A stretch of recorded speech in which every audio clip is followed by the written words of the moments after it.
is yours truly, Probably Pablo. Culture, Lord Productions. Good morning, South Florida. This is the Big O Show. You're tuned into the Big O Show. This is the Big O Show. This is the Big O Show. Judge, you tuned in to the hottest sports radio show with Orlando, a.k.a. the Big O. He covers all the South Florida teams, from the Dolphins to the Heat, well, you know what I mean. Monday to Friday, Probably Pablo in the Big O Show. Oh, on the radio, the top's where we gonna go. Miami, that's the way we roll. Locked on the morning show, Big O. No one has a similar show. Talk sports, talk plays, talk live and direct, because nobody do it better than Big O in the set. From sunrise, listen live, it's the best of the best. He's got the fans, got the heat, he's the best of the best. Big O, the only talking sports with a style. Break it a morning, it's Big O-N. Thank you for tuning in, keeping you glued in. Stay tuned, because right here's where the rumors in. Same place, because right here some of them begin. Simply call and just state your opinion. Real talk, sports talks, the Big O Show. Yeah, you love it, yeah, you like it, call him and let him know. Coach and Probably Pablo, now introducing the man of the hour, Big O, a.k.a. Orlando Gary. Yeah. All righty. Yeah, we are ready to rock and roll.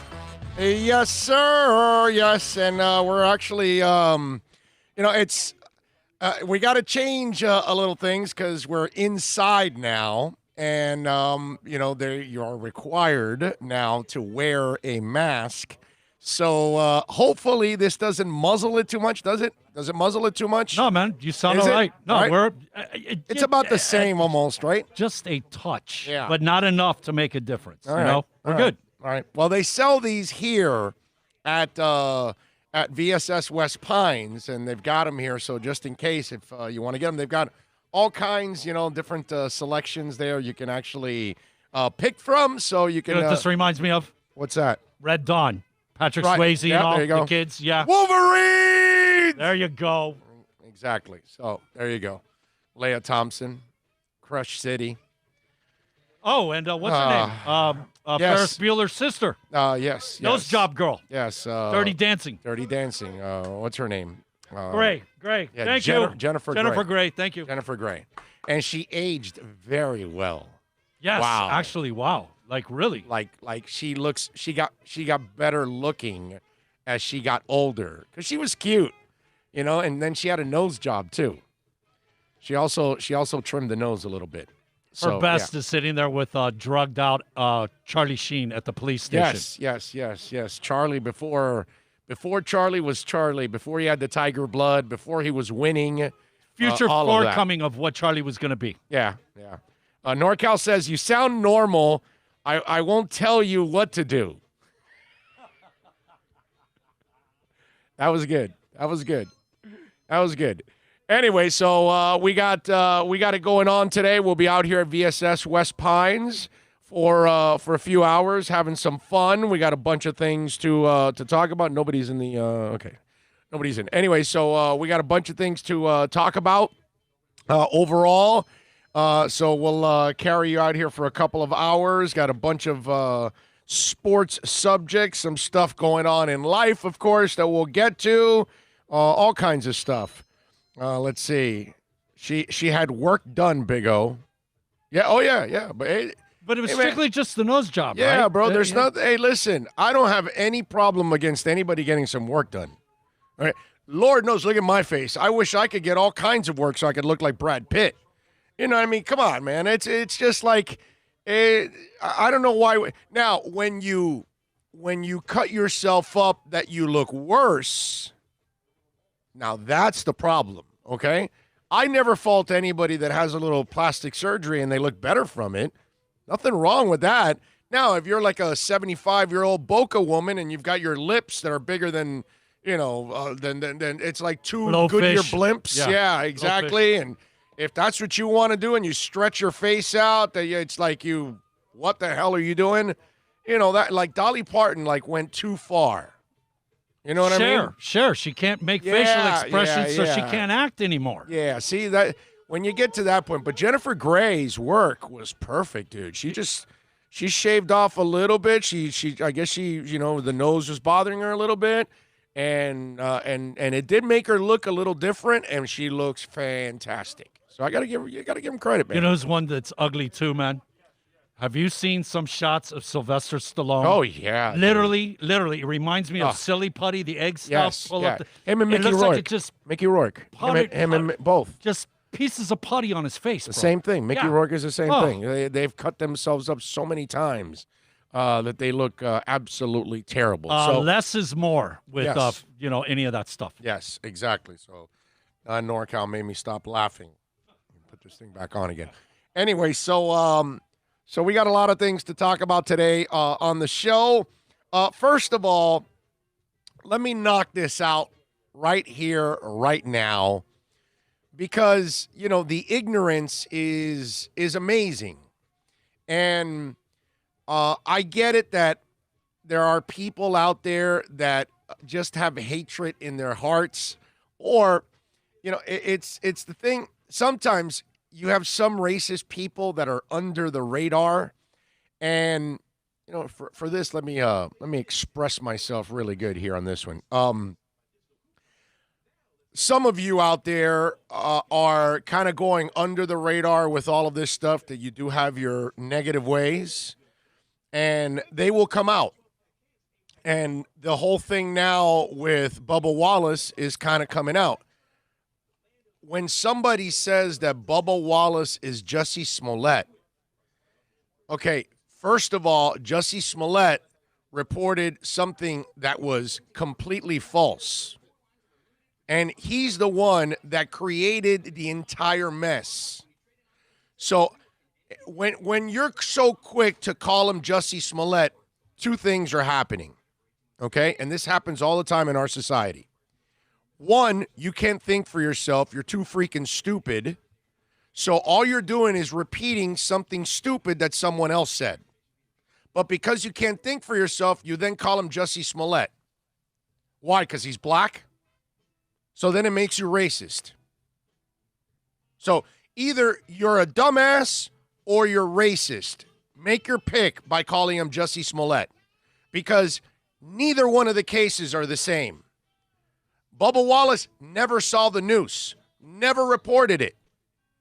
They told him it was there, okay? And they have pictures now of the noose there hanging. But the part you people out there that want to say Jussie Smollett, when he never reported it, he never saw it, he never went through anything, he's not Jussie Smollett. Okay? But I get it. Black guy, Jussie Smollett. And so then some of you out there are parrots and you're repeating it when it has nothing to do with it. Nobody's capitalizing on it. That's the other thing. Oh, they're trying to capitalize. There's nothing to capitalize on. Let me explain something to you. I already did this a while back, about a week ago, something like that. Remember I told you the story that white people, okay, even though I'm not considered white because I have a Hispanic background, but when we get pulled over, when lights go on behind me and they're pulling me over, I'm going, shit, my insurance rate is going to go up. When lights go on for a black person, they're afraid for their lives. I'm never afraid of my life. I don't think, it's not crossing my mind that I'm going to get abused by the police. But for a black person, yes. So, whatever they were using that news for back in October, like, some guy told me, oh, he's Jussie Smollett. I go, so you think he planted it in October of 2019 for now? Is that what you're saying, dude? And, of course, I didn't get a response because, of course, I mean, at that point, it's like I said, if you don't bring it here, you're going to get it back from me. Okay? If you want to be a dumbass, I'm going to challenge you. And then when I crush you, you're not going to say anything. Okay? So he didn't plan it. His people didn't plan it. But like I told you, when I see lights, I think, oh, my God, my insurance rate's going to go up. When a black person sees lights, they're afraid for their lives. When I see the Migra, it does nothing for me. I was born here. An immigrant, even with a green card, sees the immigration that is, they get nervous. Can you imagine what it's like a white person, a Hispanic person, an Asian person? You find a noose hanging in the garage, you're like, no big deal. Oh, maybe we'll tie it up to tow something. A black person finds a noose.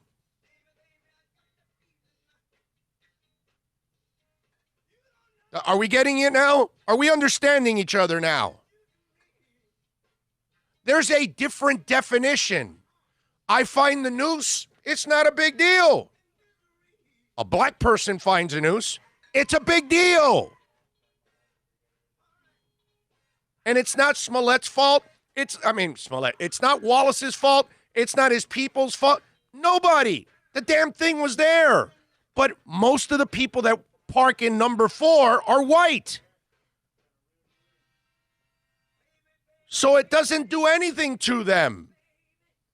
Just like when I get pulled over, I don't get nervous.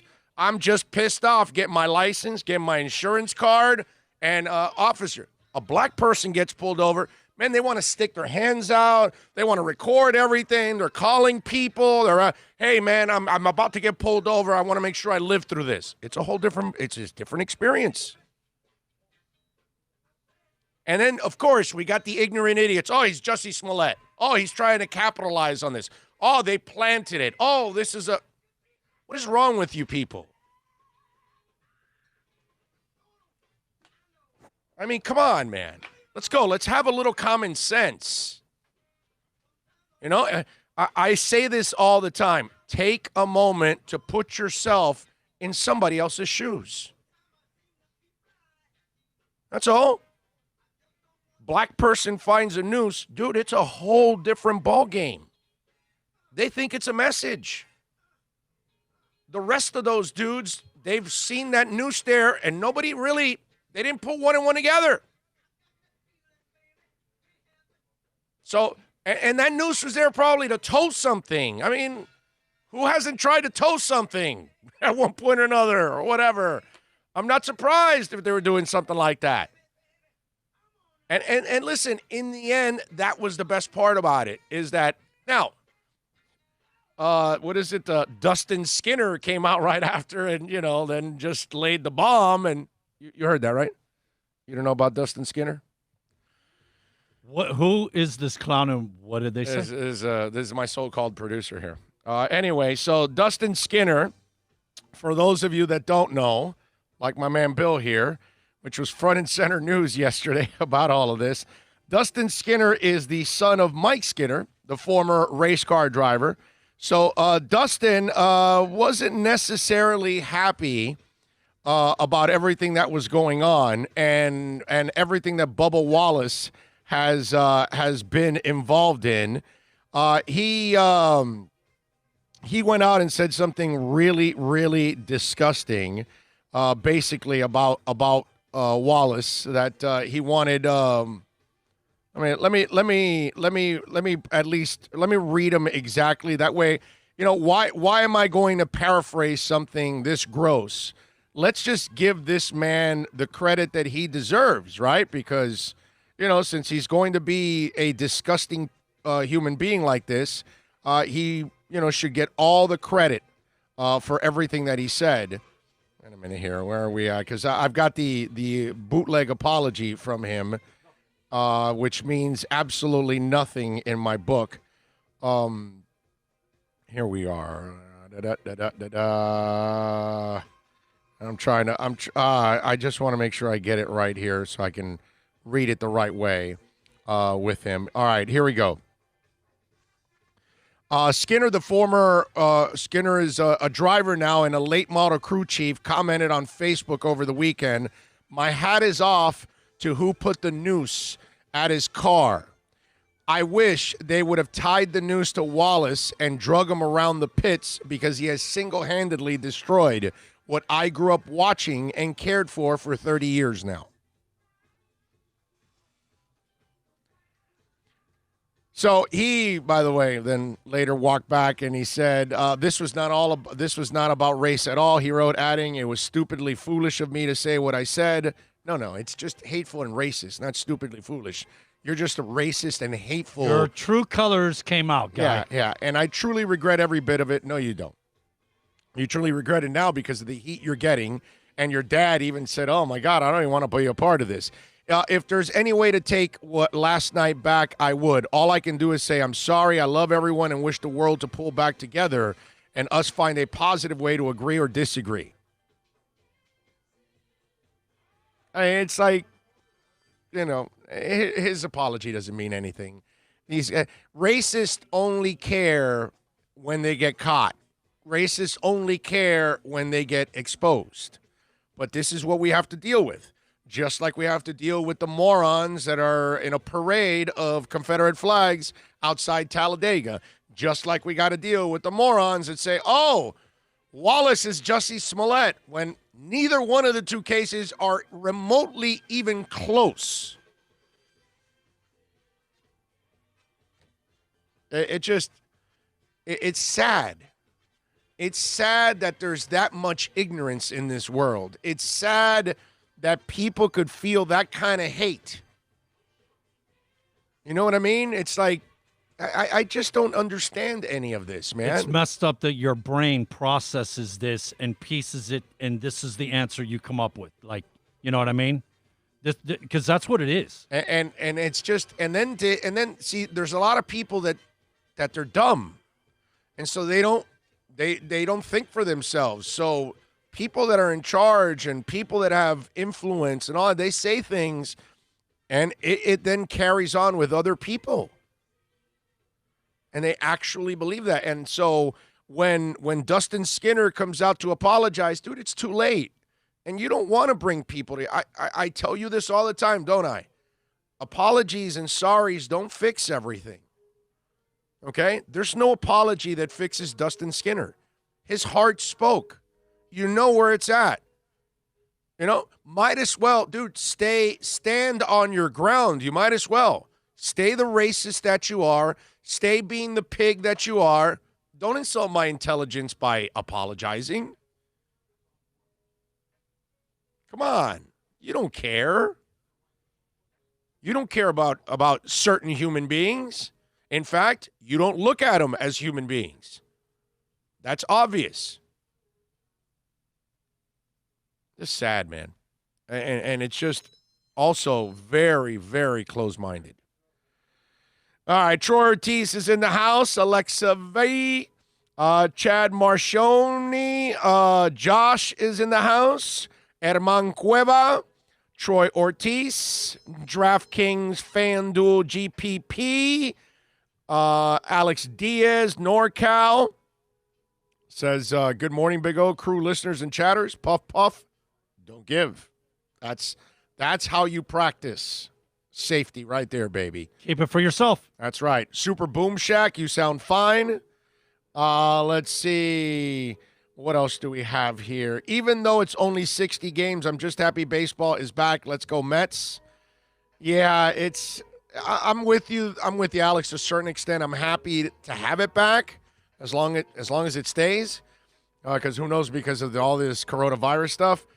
But it's an asterisk season. It's a bogus season. You know what I mean? It's nice to have baseball back, but the season means absolutely nothing for me because it's a lucky season for whatever team wins it, basically, because they've got to put everything together in 60 games, and that doesn't mean you're the best team in baseball. Anybody that knows anything about baseball, you can't settle a season in 60 games.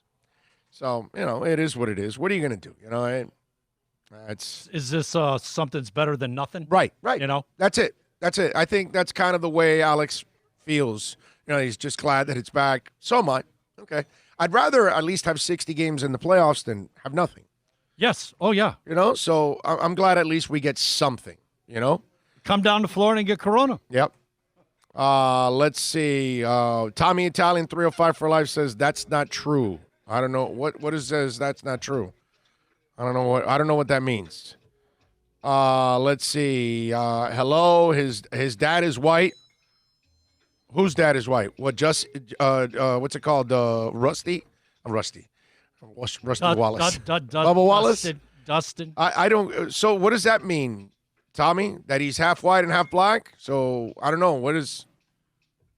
Why is that an issue? I'm not exactly sure. You're losing me on that one, my man.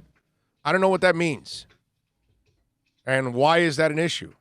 Maybe he's thinking that he doesn't get full credit for being black. Is that what he's trying to say? I don't know, man. You know, Whatever. Bubba Wallace not driving 43 car to put black person in NASCAR.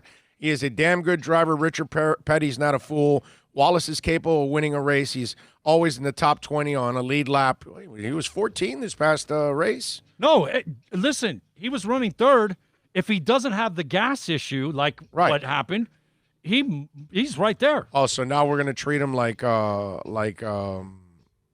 the woman's name with Aaron Rodgers? Danica Patrick. Yes, now we're gonna treat him like Danica Patrick. No, the one that I love with Danica was she weighs less than a guy. She's got an advantage. Yeah. Like, we're talking a few pounds. Yeah. Let's see. What else do we have? Good afternoon, everybody. From Rosendo, Tremolio's in. Bill Dent is in the house.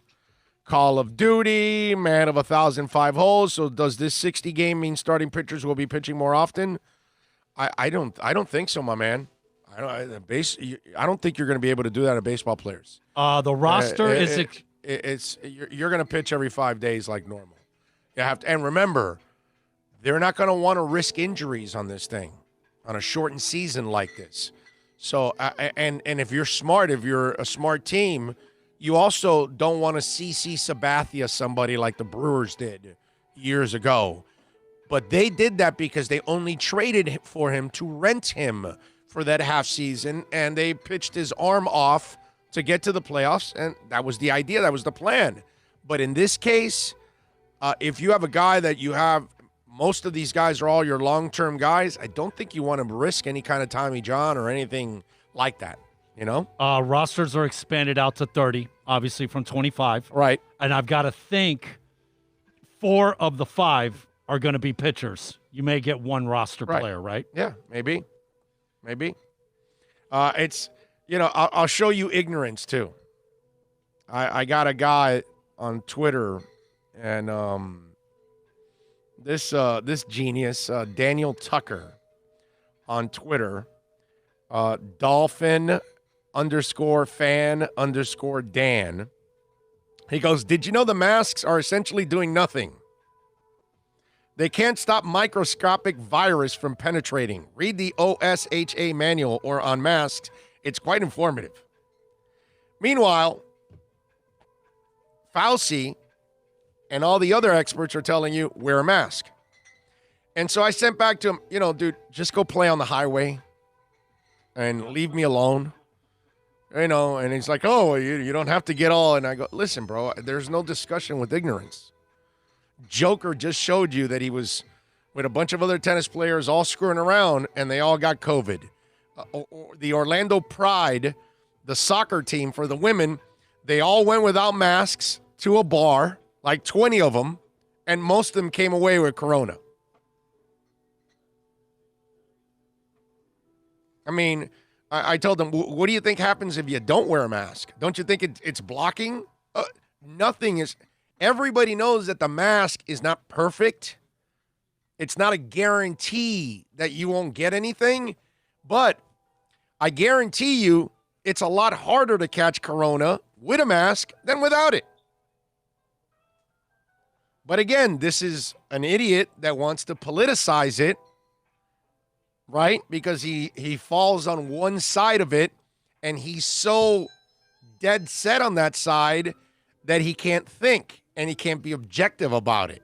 So he's got to politicize it by saying, oh, no,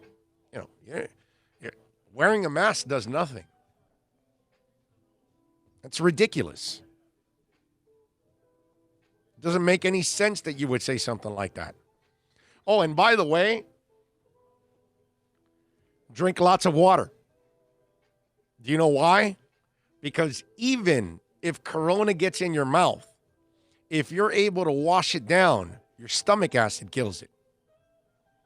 And anything else, by the way. Colds, all kinds of other things. It's actually really good to drink a lot of water because you're constantly feeding everything down, and that stomach acid is a beautiful thing down there, man. It's not good when you stir it up and it's coming back up. That part's not good.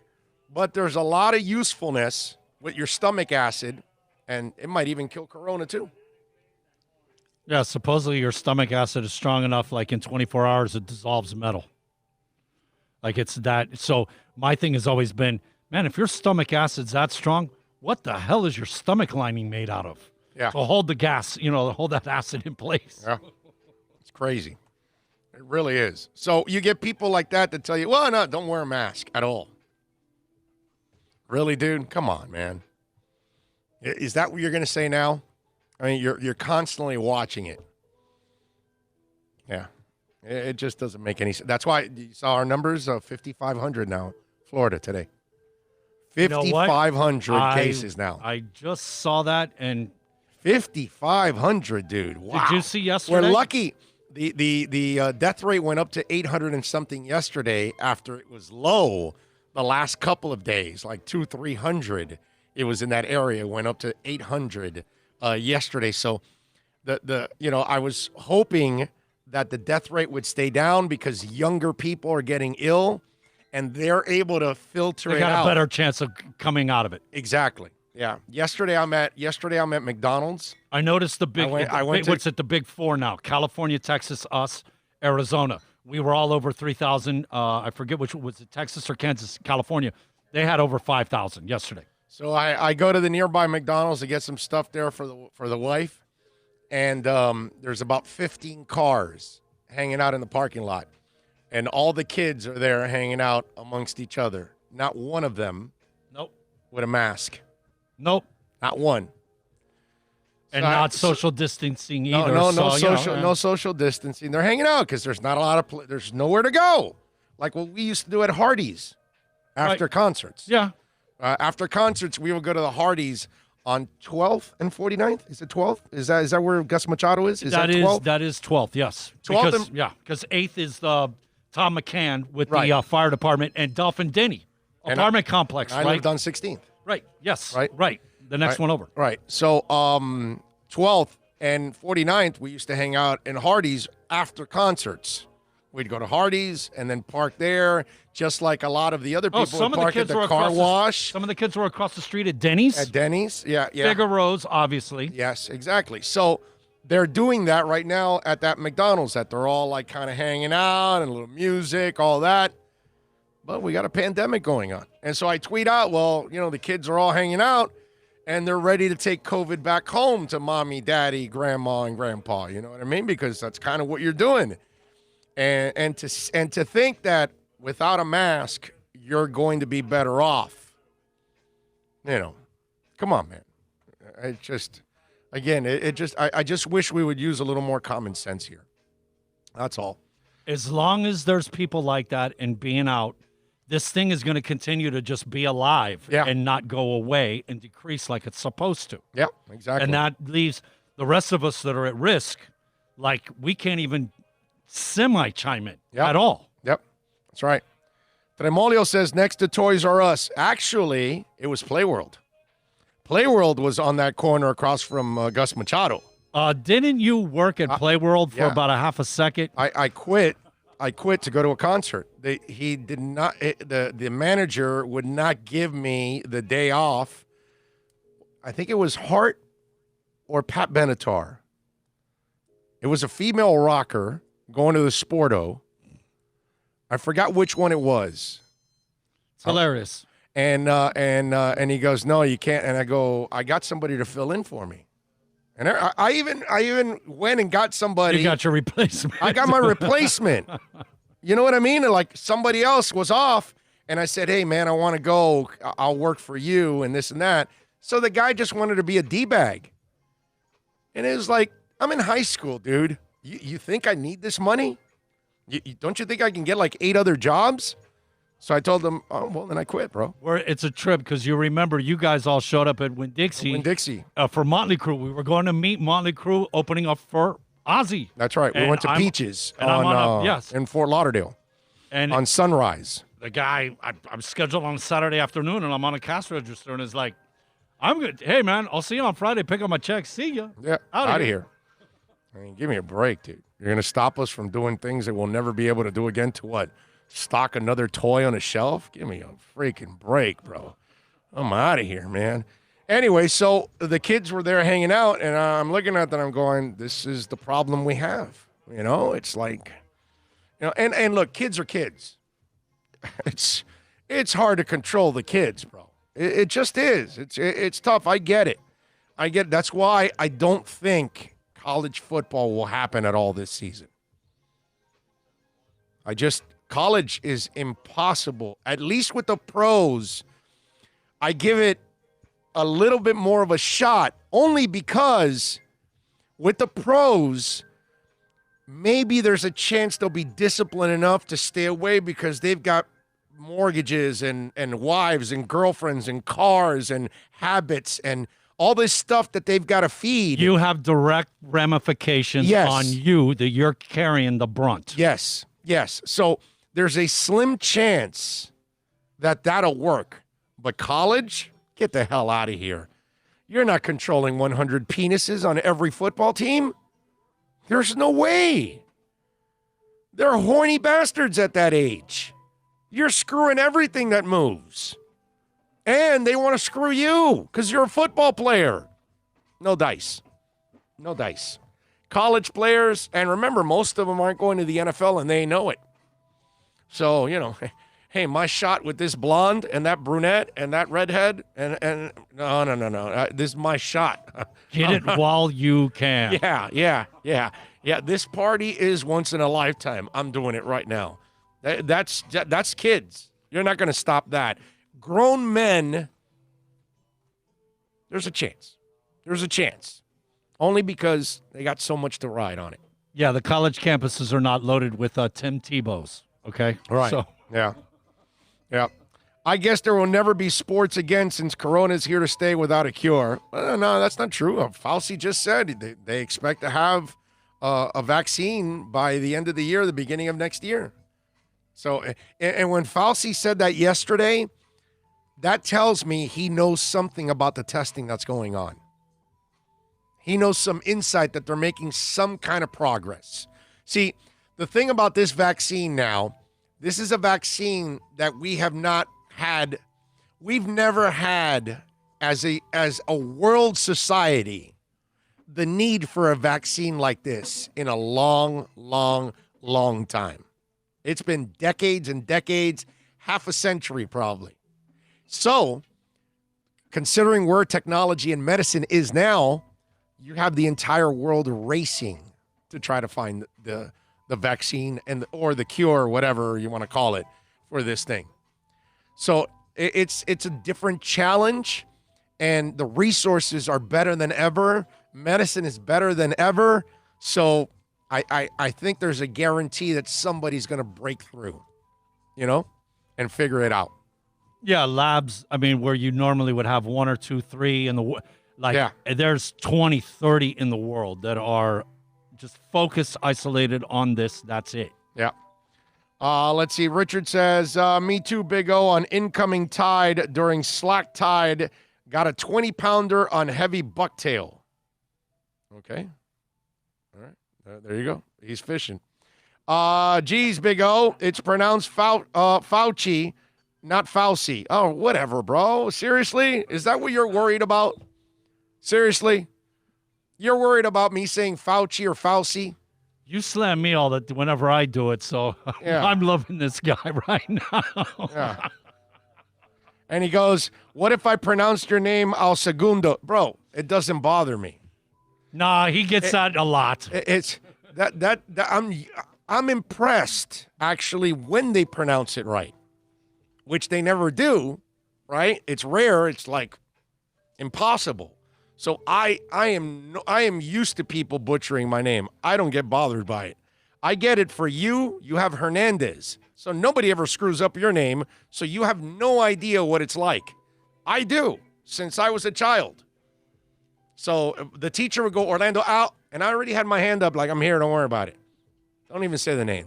Don't bother. Put it this way. I know that everybody screws it up, that I Americanized it for people. because it's really not Alzagari.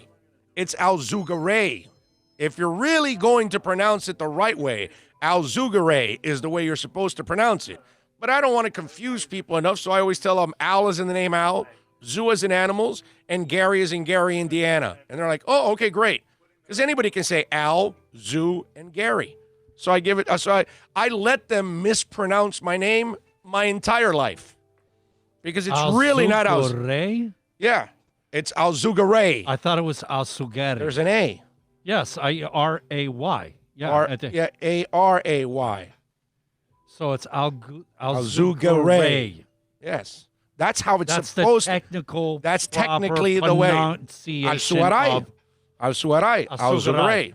Yeah, but Rai is not in Spanish. In English, you got to go Ray because it's R-A-Y. So my name is confusing enough as it is. I simplified it for people. So there you go, Hernandez. Not only does it not bother, it doesn't bother me at all that people mispronounce it. I set it up so they can permanently mispronounce it. You made modifications to your name. Okay? So there you go. So whether I said Fauci or Fauci or whatever the hell, screw it. You know who he's talking about. Exactly. You know who I'm talking about, bro.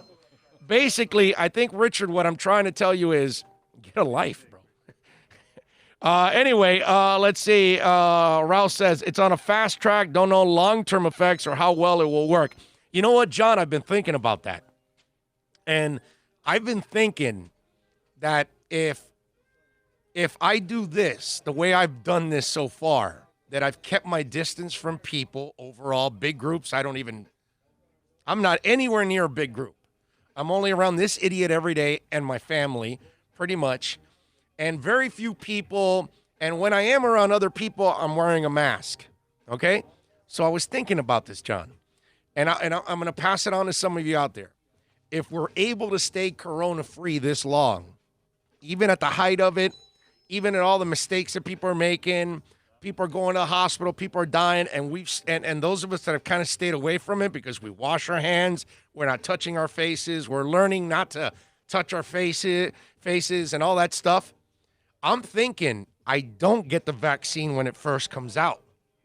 I'm thinking I wait another 6 months to a year because I was actually watching a couple of shows that some of these doctors were saying that the early vaccines, they probably won't be perfect, and they'll probably need to be tweaked along the way.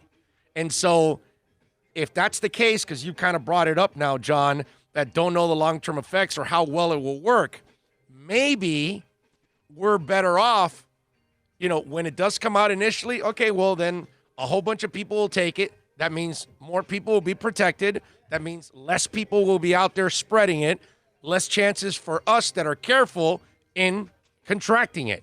You get it? So maybe, since I have a heart condition, maybe I'm better off just waiting a little bit more until the vaccine is kind of tweaked and ready to go. You know what I mean? I don't know. I'm not smart enough about this stuff. The experts aren't smart enough to figure everything out yet. So it's almost like we got to kind of live and learn this whole thing because nobody was prepared for this. Not the medical community, not the political side, not the human beings. None of us were prepared for this. So we're all learning what it's like in today's world when a pandemic takes over. And it's not like a certain part of the world or one country. No, this is the world that's been affected by this. So it's just kind of a learning process for all of us. And so maybe when they do get the vaccines, we kind of take a step back and say, all right, let's wait. Let's wait here and let's see how they handle everything, how it goes from here on out. Same idea as the first year of a car, the first phone, whatever. Like there's going to be modifications that are going to need to be made, right? Right, yeah. That first out is kind of per se the guinea pig, right? And then they find out, hey, we need to tweak it here, we need to do that a little more, and obviously us that are at risk. Don't piss me off like CD players, okay? Because you made me pay $300 for the first one, and then a year and a half later, they're like $70 each. Oh, the worst of all time in that aspect is probably beta machines. Remember that? Oh God, yeah, but those things disappeared. Period. You know. That's what I'm saying. If you invested in a beta machine thinking, oh, look, I got the latest, greatest, yeah, for about a year or two, and the VHS came out. Oh, what if we pronounce Bill as broken Carmike on Guy? We must fight to say it's right, Bill. There you go. Search for vaccine today has the same intense focus as Manhattan Project in early 40s. All hands on deck. I see public vaccination programs on mass scale by next March. Okay. You might be right, David. I mean, they'll figure it out at one point or another. The only thing about this first out, they've said that they're not going to be able to run the full gamut of tests that they normally do before they put it out there. It's kind of a, let's get it. This is what we got. Let's get it out there and see if it works. Like I said, I think I'm not going to try the. Like I said, anybody that's at risk cannot afford to jump in. I'm not doing any vaccines for a while. No, you got to be confirmed that it's a go. Yeah. Any odds on who wins the World Series? A Cubs fan, but don't want them to win it in a shortened season. Glad they finally won one. Hey, Richard. Even if it's a shortened season, you still want them to win it, man. I don't care. I know that it won't mean much, but if the Marlins got lucky and won it, who cares, bro? I know it's an asterisk on the season, all that, but you still got to ride. Hey, man, we've been going through a pandemic. So what? A little fun would be beautiful. So whatever team wins the World Series, that fan base is going to have a little extra fun about the baseball season. Regarding the Marlins, though, listen, because of the National League East and the American League East, the fact that you've got the defending Washington, the Mets are improved. You have Toronto, who's got all the young bucks coming, the Yankees. The Red Sox are obviously in fluctuation, but they're still the Red Sox. Tampa's always competitive. We're going to get a really good test of those 60 games because of the competition the Marlins are going to face. Oh, yeah. There's no slouches in those two divisions. But they may not be in a groove in 60 games. That's the problem because they're so young. And it's just, I don't know. And the fact that they're young. Listen, 60 games of experience. That's about the only thing that's the positive. That's what. But that's what they're going to face some really good teams. Yeah. This is good. Mike No Go Zone says, I have no problem being a guinea pig for the show and trying the vaccine. I love it. All right. What else do we have here? I mean, you would be I'd do it, but between my asthma and the white cell thing with the Crohn's, there's no way. You with your the option. There is no option. Yeah. I heard they may play a guy on second base to start extra innings. Yeah, there's been talk about somebody. That's during the regular season. If you go into extra innings, the 10th inning, you start with a man on second. When they get to the playoffs, that will not be. Right. But supposedly. This is to kind of it's kind of to speed it up. Right. And not burn out the players. arms. Yes. Right, exactly. That's plus, and in a shortened season, too. You're not going to have the full stretch out and everybody to normal. It's to prevent injuries. They have done this in the past, I've heard, down in the minor leagues. So it's kind of, an experiment. Super V says, Big O, there are idiots at my job who still don't believe Corona exists, yet people are diagnosed and dying every day with the virus. I know, man. I know. Because it's been politicized. That's why. And that person that doesn't believe, they're like a staunch Republican, bro. And they're just like locked in there, bro. It's been politicized, unfortunately, you have friends, bro. I have friends that just don't buy this. Right. Yeah. I've had several predict that once we get past the election in November, the coronavirus is just going to go away. That it's going to be done. Yeah, oh yeah. Yeah, it's going to disappear just like here today, gone tomorrow. Poof. All right, let's take a quick break. We've done already 45, so it's a beautiful thing. We're we're about to hit 45. Thank you. Yeah, getting it out of the way.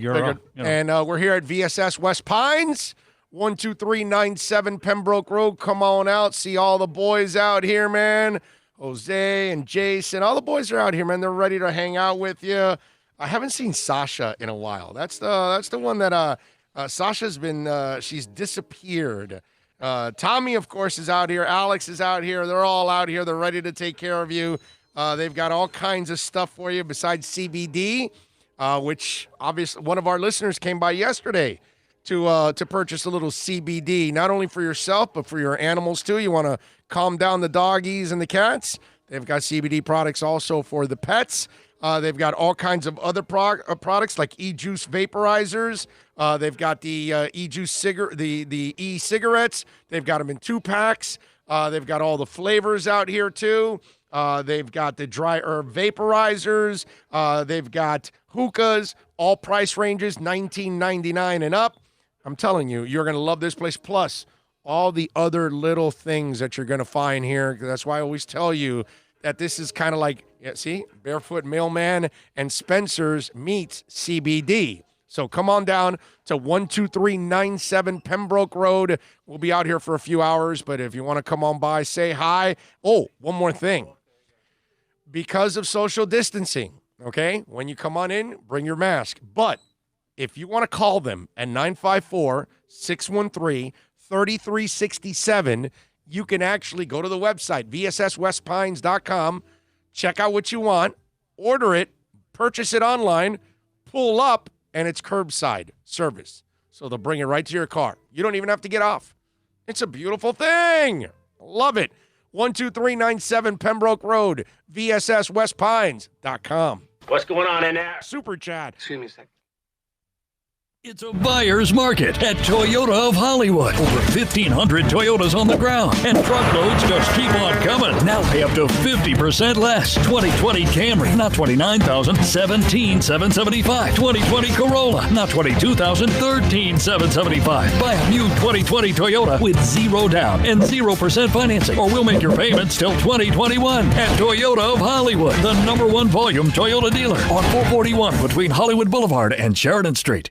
Are you tired of watching the same old travel videos on the internet? Well, then check out MikeNoGoZones.com, a travel documentary that's breaking barriers. I go to the places that the media tells you to fear, where no one else dares to go. Baltimore, Opelika, South Side of Chicago, and more. Go to MikeNoGoZones.com. No one expects to get into a crash, but I expect you to go to AccidentLawFirm.com if you do. Make sure when hiring a driver, you go through a rideshare app so that you can be covered by the insurance, which can be up to $1 million whether you're a passenger or a driver. In other words, don't try to save a few bucks by paying cash instead of going through the app. I'm attorney Bobby Nunez from Nunez Law in Miami, and we're here to help you through the process. Go to AccidentLawFirm.com for a free consultation from me, Bobby Nunez. That's AccidentLawFirm.com. America's safest and best-selling compact luxury SUV is at Acura of Pembroke Pines, and this is how we do it. RDX, $339 a month at Acura of Pembroke Pines, the #1 volume Acura dealer.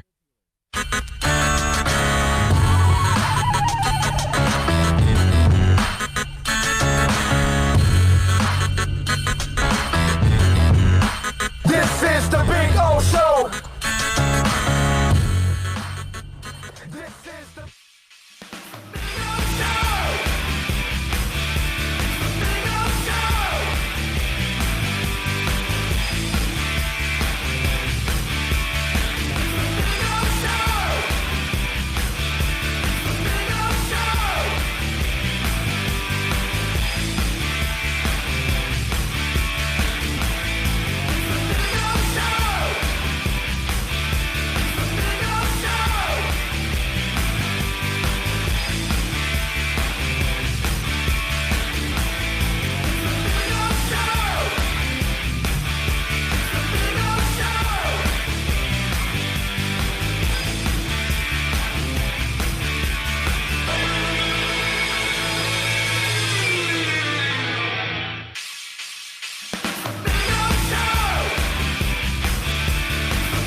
All righty, we're back. Coming to you live as always every Wednesday out here at VSS West Pines, 12397 Pembroke Road. Appreciate you all keeping it locked here. Appreciate all of you downloading the show. As always, man, it's one of those things. I never expected that when we started this back in September that we'd be doing this, and that the first half year of it there'd be no sports. It's kind of screwed up. I got to be honest with you, but we'll get through it. We'll rock and roll. We'll have some fun like we've been doing every single day here on the show. Tomorrow we'll be at Toyota of Hollywood. We'll be out there from 11 a.m. actually at Toyota of Hollywood. So we'll have a little fun over there. So come on by and join us at 1841 North State Road 7. We'll be out there from 11 to 2 at least. Okay? There you go. Let's see. What else do we have here? Tommy 10305 says, Dean G. Dean got blocked by Big O. Yeah. If he got blocked, no, he's not. He's there. I see him there. Dean G's not there. He's there. He did not come on yesterday. Was too busy at work. What happened? Dean G, I don't think Dean G has been one of the bad boys there, Tommy. Dean G's there. I don't think he's been one of the guys. No, who was it? Dan? Was it a Dan yesterday? Dan, 2 days ago.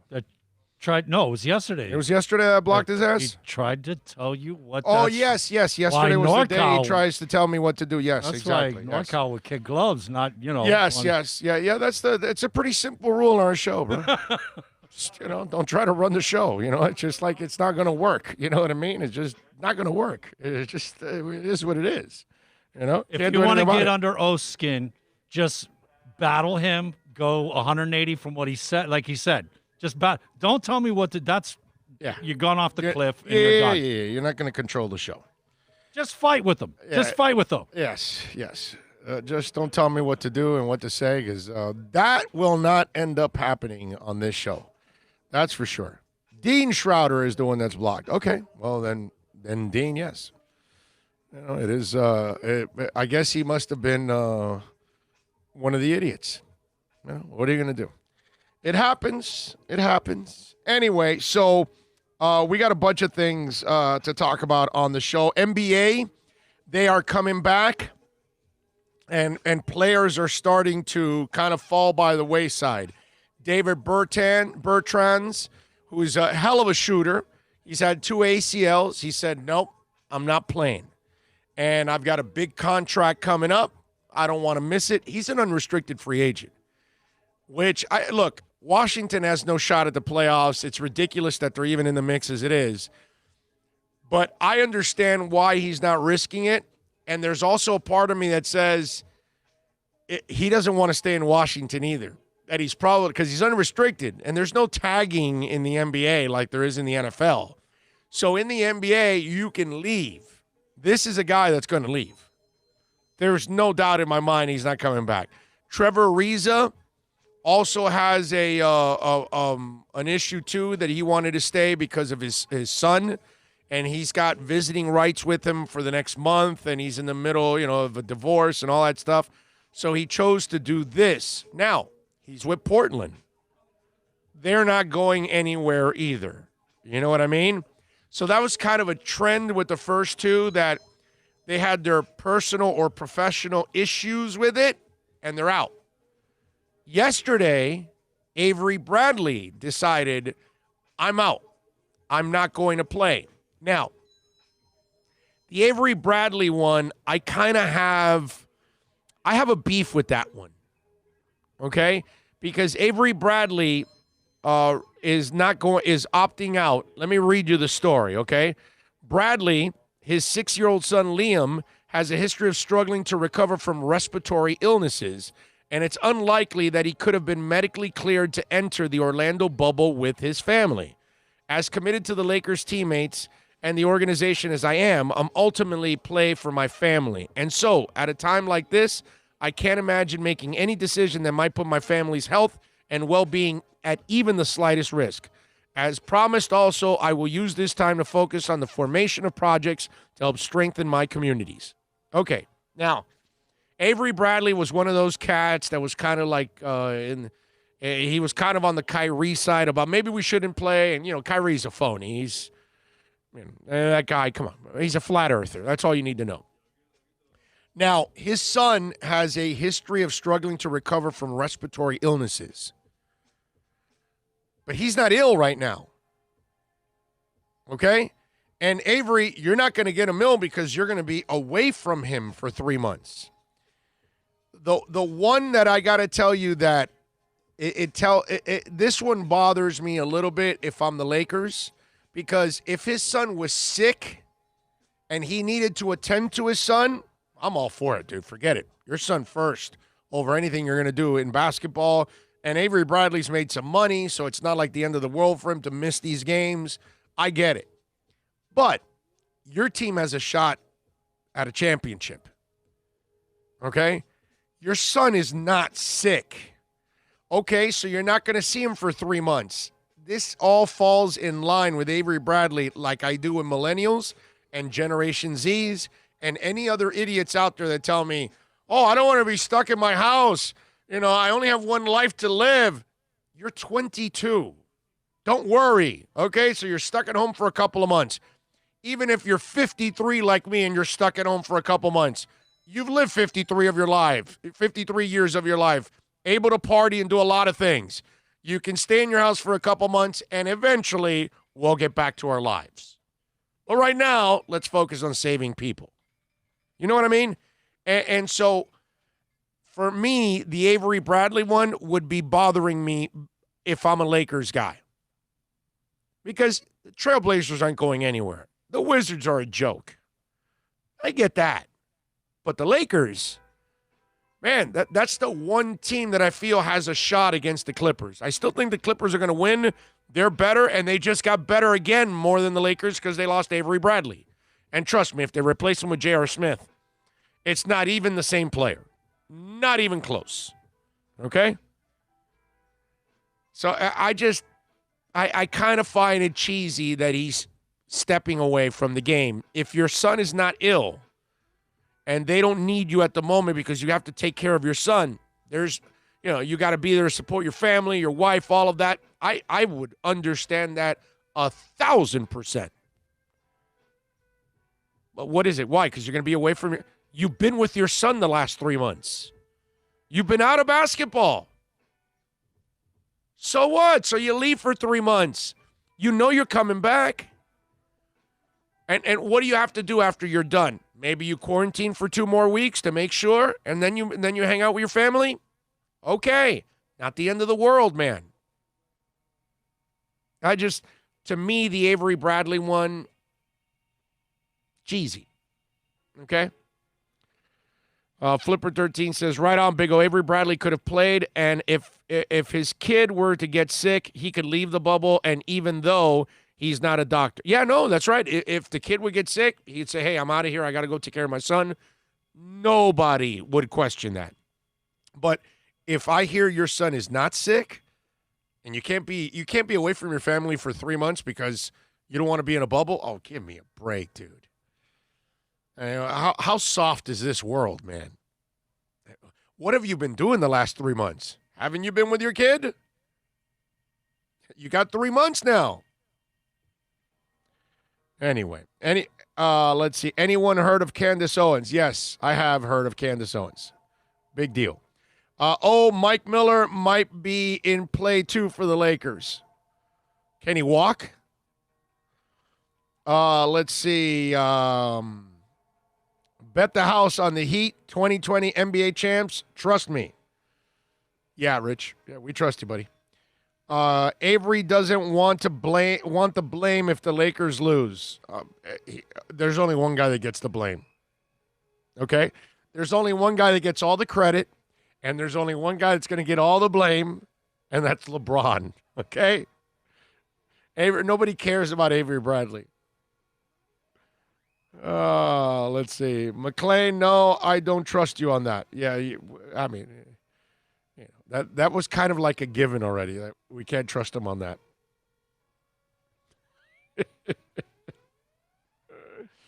I just find it kind of cheesy. That's all. And today you will find out if there are any more players that are going to drop out of the NBA. This is like the soft deadline for the dropout. The official one will be on July 1st. Because, certain guy like Oladipo, Woj was giving us an explanation that Oladipo is still kind of, figuring out because he's coming back from a serious knee injury. And you got to be careful if you're Oladipo because you want to come back strong so you can then next year really play well. If you re-injure yourself and suffer a setback, it could hurt you into next season. And you've already lost out on a season if you're Oladipo. So he's a guy that will probably wait till July 1st to announce, okay, yeah, physically I feel good enough to do this. Or, hey, you know what? I'm not ready yet, and I'm not.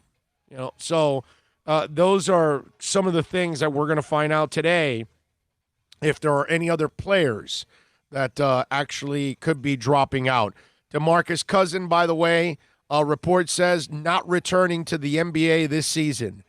And listen, I got to tell you, it's funny because we play this hypothetical game all the time with you guys out there, right? And several times I was asked either on this chat board, on Twitter, on the email, on you name it, Facebook, somebody would come out, hey, what do you think about DeMarcus Cousins for the Heat? And I didn't entertain it right at all. I said, I'm not a fan. I don't think they need him. I'm not interested. I ended it right away. But those of you that kept talking about DeMarcus Cousins, you are wasting your time. Because you're talking about something hypothetical. DeMarcus Cousins isn't signing with the Wizards or anybody else. Shams Charania from The Athletic says, multiple teams expressed interest in DeMarcus Cousins, have been told that the four-time All-Star will sit out the resume season and continue rehab for a full return in 2020-2021. He tore his quad in the second game of the 2019 playoffs, rushed back for the NBAs, tore his ACL in August. Cousins also tore Achilles in 2018. He is going to stay out and get healthy. So you see, you didn't even know his health injury or health concerns, and you're already assuming that he's coming back and you wanted him for the Heat. Not that he would have helped anything anyways for the Heat. But this is why I don't like playing the hypothetical game. Because then I get into long conversations with you guys. We waste our time talking about stupid-ass stuff that doesn't even happen. It's like, hey, what do you think? He's going to be a free agent? I don't know. We'll find out. When he's a free agent, we'll talk about it. It's just like silliness, man. Complete silliness. Slippery when wet or bad medicine? Oh, slippery when wet, dude. Of course. I'll go with New Jersey over bad medicine. Right? Isn't it New Jersey, the one right after it? I like that album. I think it's called New Jersey. Got to look it up now. Now you're going to make me look it up. This is, what year is this? You saw in the back? 2013. This is a 2013 Bon Jovi shirt. That has never been worn. Yes, this is actually the first time I've worn this shirt. A freaking crease in the sleeve. Yeah. It's actually the first time I've worn this shirt. I've never worn this shirt. It's actually a nice shirt. I like the shirt. The one thing I will warn you, let me give you a heads up. I warned Mark Hockman, but he still went with his wife and then was disappointed. And then I told him, I warned you, don't go to Bon Jovi concerts anymore, okay? Unless you're one of the very few, like the minority. If you actually like his music from his last few albums, then you know what? Go knock yourself out, okay? I don't. I think his music in his last few albums, I want to say maybe 3 or 4 or 5 albums, have been terrible. Okay? Mediocre crap. Old stuff, he sings that stuff. I want to say it's maybe 6 to 8 songs in the entire set. He does somewhere in the neighborhood of 20, 22, 23 songs, and 6 to 8 of them might be old songs. Yeah, so you don't get to hear a lot of the classic songs from Bon Jovi. So it basically doesn't get why people are there. Right. He actually thinks that people give a crap about his new music, and nothing could be further from the truth. His new music is absolutely terrible. In fact, let me I wanted to look up the discography here so I can tell you exactly what I'm talking about. Yes, the New Jersey album was the 4th album. I was right, by the way. And here we are, discography. It started with right after Crush, right? I think it's Bounce. Yes. Bounce is where it started to go downhill. Yes. So it's been actually 1, 2, 3, 4, 5, 6, 7, 8 albums. His last 8 albums have been, but if you're expecting stuff from Bon Jovi, from 7800 Fahrenheit, Slippery When Wet, New Jersey, Keep the Faith, you're just not going to get it. You're not going to get it. You're going to get very little songs. In fact, you know what? Let me, just for the hell of it, let me just pull up. Are you going to set list? Yeah, I'm going to go to set list so I can do it, and I can pull up the Bon See Jovi. the garbage show that it is? Yes. I want to pull it up in Cincinnati, December 10th of 2019. Oh, but he only did 11 songs here. Damn. Lost Highway, Whole Lot of Leavin', Everyday People, Old Time Rock and Roll, Honky Tonk Woman, Blue Chris. Oh, this is a different concert. He's doing covers. Yeah, he not was even playing his own stuff. Yeah. No. Yeah, this isn't it. Here we go. 21 songs. Here we go. Brazil. This House Is Not For Sale, Born to Be My Baby, Lost Highway, Knockout, You Give Love a Bad Name, Roller Coaster, Whole Lot of Leavin', We Weren't Born to Follow, It's My Life, In These Arms, Have a Nice Day, Keep the Faith, Amen, Bed of Roses, Lay Your Hands on Me, We Don't Run, Wanted Dead or Alive, Captain Crush and the Beauty Queen from Mars, Bad Medicine, I'll Be There For You, Living on a Prayer. That's what you would be paying for. Less than half. Oh yeah. Less than half. It's probably like 1, 2, 3, I think 8. 4. I mean, Lay Your Hands on Me 5, Bed of Roses 6. I'm going to go with some of the newer ones. It's My Life 7 if you want. You Give Love a Bad Name 8.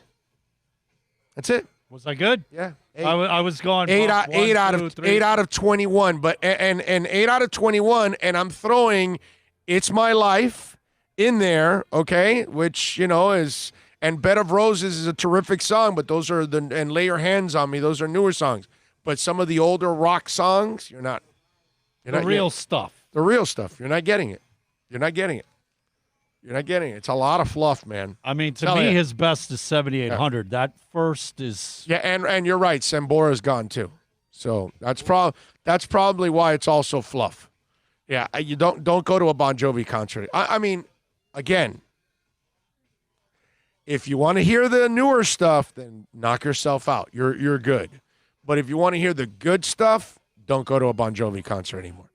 You're better off going to YouTube and actually finding an older concert in the 90s and in the 80s, and then you can knock yourself out and hear and watch a great concert. But there you go. So a little some. I figured the Bon Jovi talk would come up a little bit since I'm wearing the shirt, and it's a shame because it's a really nice shirt. But I walked. Shirt's awesome, man. I walked away from this concert so pissed. From 13? Yeah. No, well, he's been doing it since 13. No, because we went and saw the show. Or maybe it was right after. Maybe you know what? Maybe I think no. I think it was 13. I think this was the last one I went to. I think I stopped going after this one. No, because I think this is the one I got. I think this is the one at the BB&T Center. All 4 of us went. The baby. Yes. As I call it, the baby. Right. Right. Yeah. We all went, and that actually was a good show. The light. So but that was a while back. Bro, I want to say like 2015, 2014. Really? It was post that. Oh, really? Yes. Okay. Maybe I got it confused. Too many shows. I remember they were doing modifications because we weren't able to go into, through the curtain and down where we were supposed to go on the floor. Yeah, it was after they were doing this. They were doing all the modifications Yes, to the it was after BB&T. this. It was after this. It was after this. Yeah, it was after And it was 2013. it was a good concert. Okay. The light show and everything. We had a great time. Okay. But Richie was there.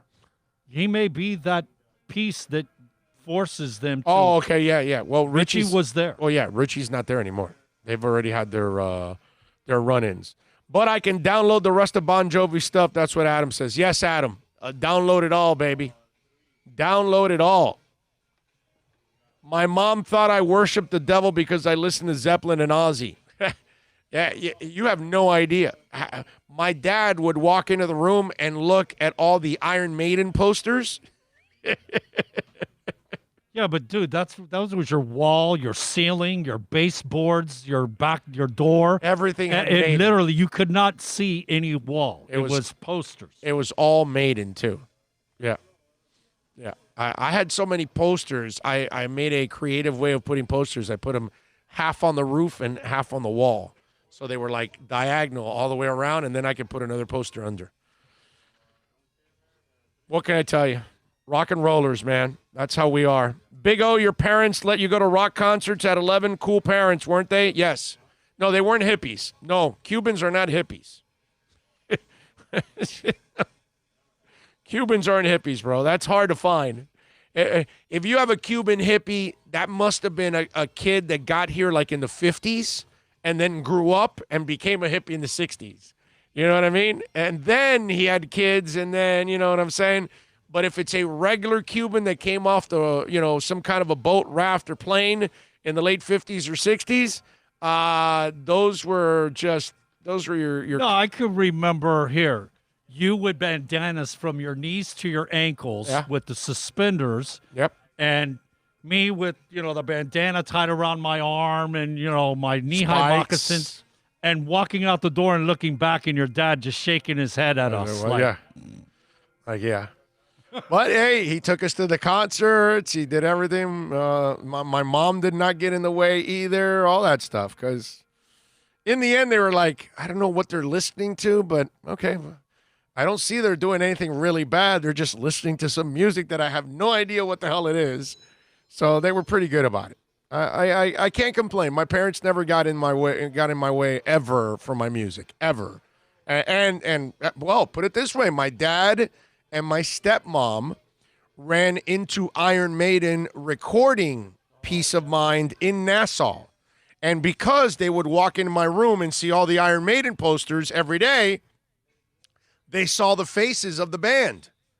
So my dad and his wife were in the Bahamas gambling, and Iron Maiden was there recording Peace of Mind at, what was the name of that studio in the Bahamas? What was the name of that damn studio? Compass? I want to say it was Compass Studios in the Bahamas, maybe? Or is Compass the one that was in the Grove?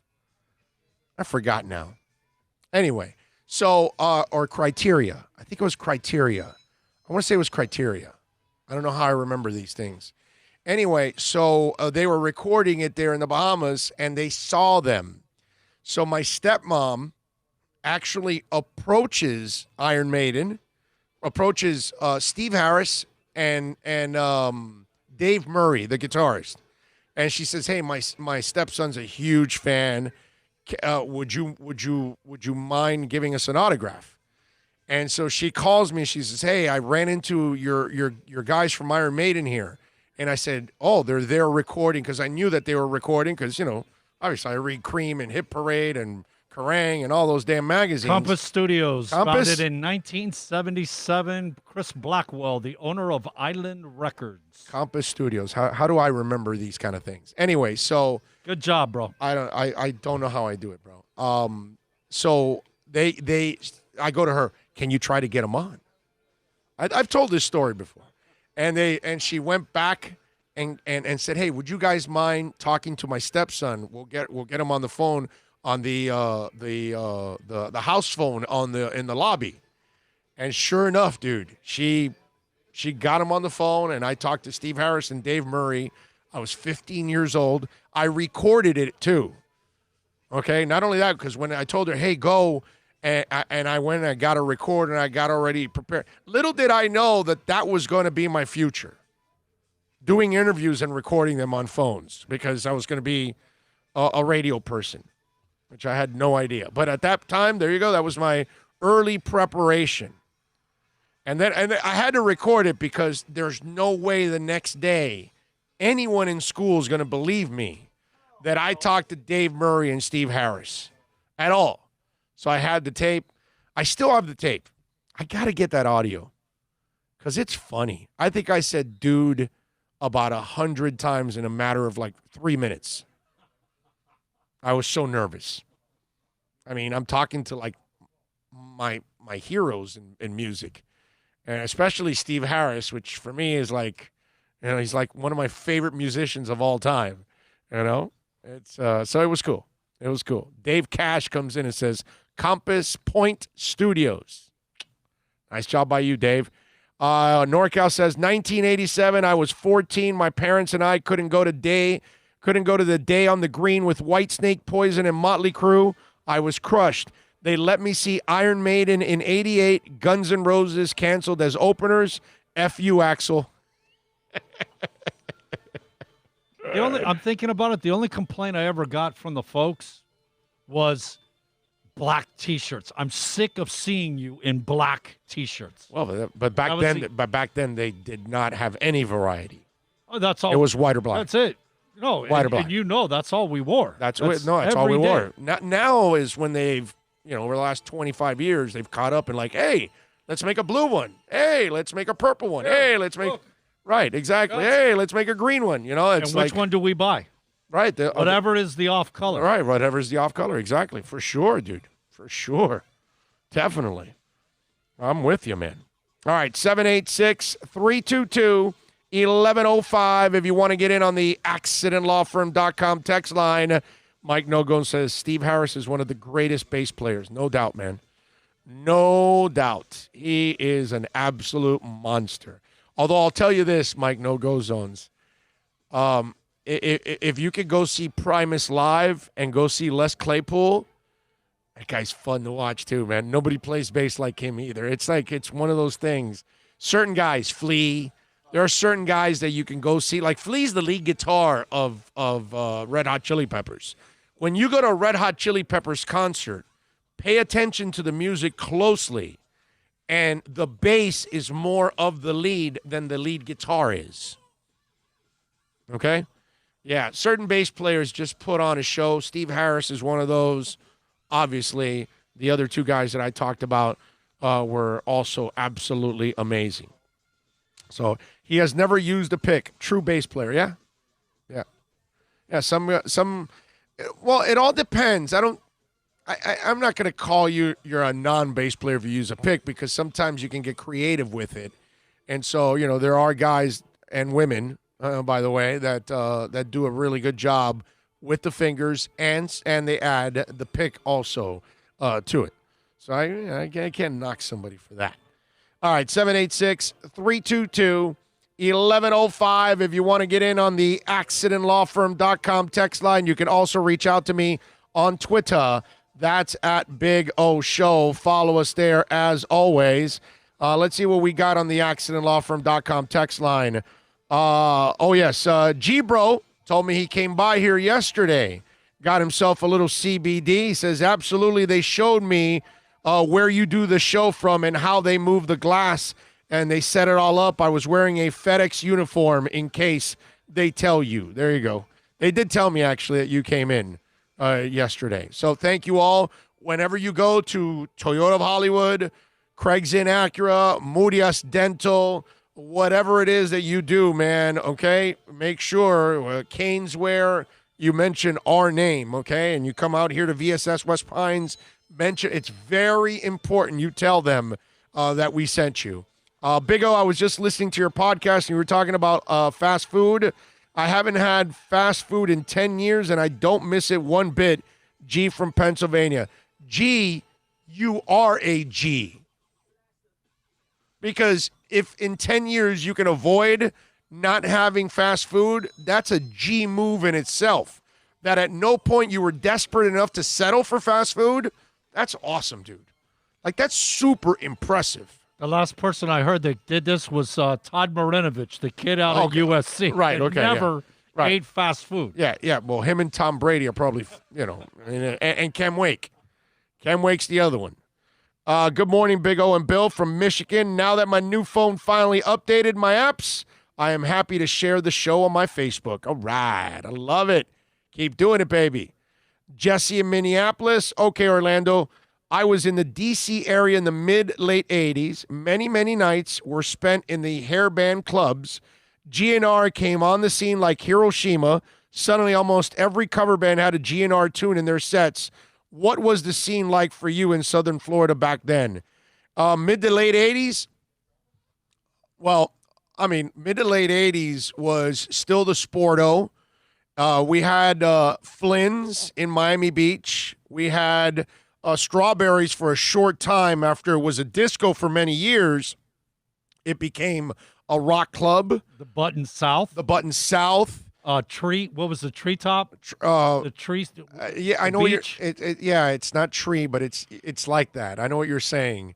The Agora Ballroom we had up until I want to say about mid '80s to maybe '86, '87. It was closed by then. Metro 107.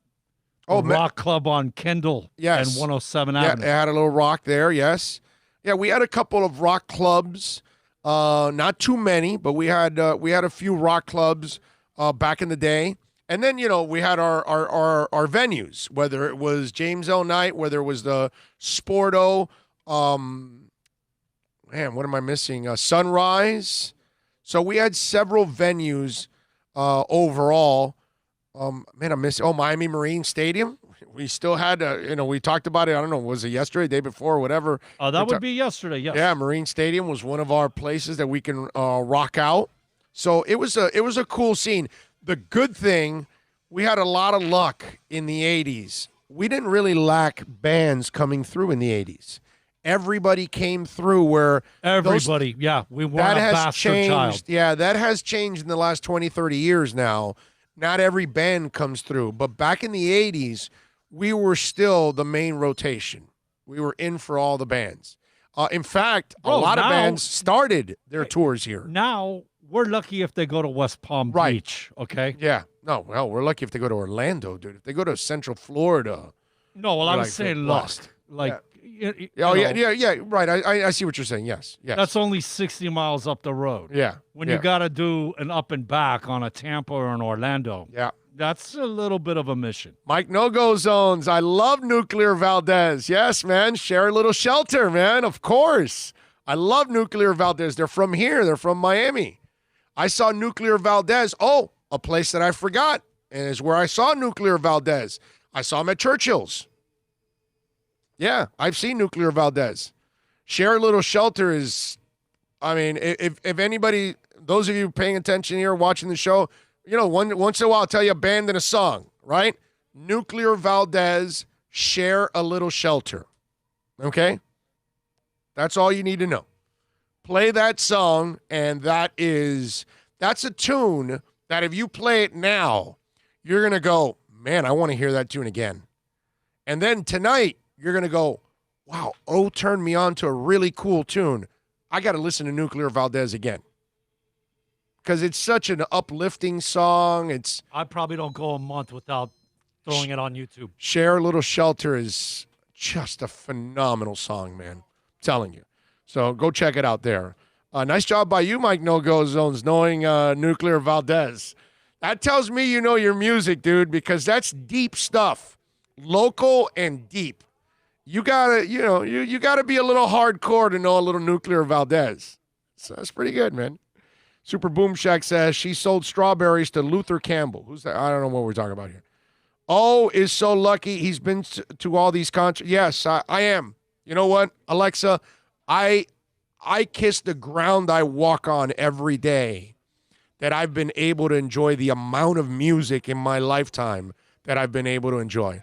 And it's funny because I get this all the time too.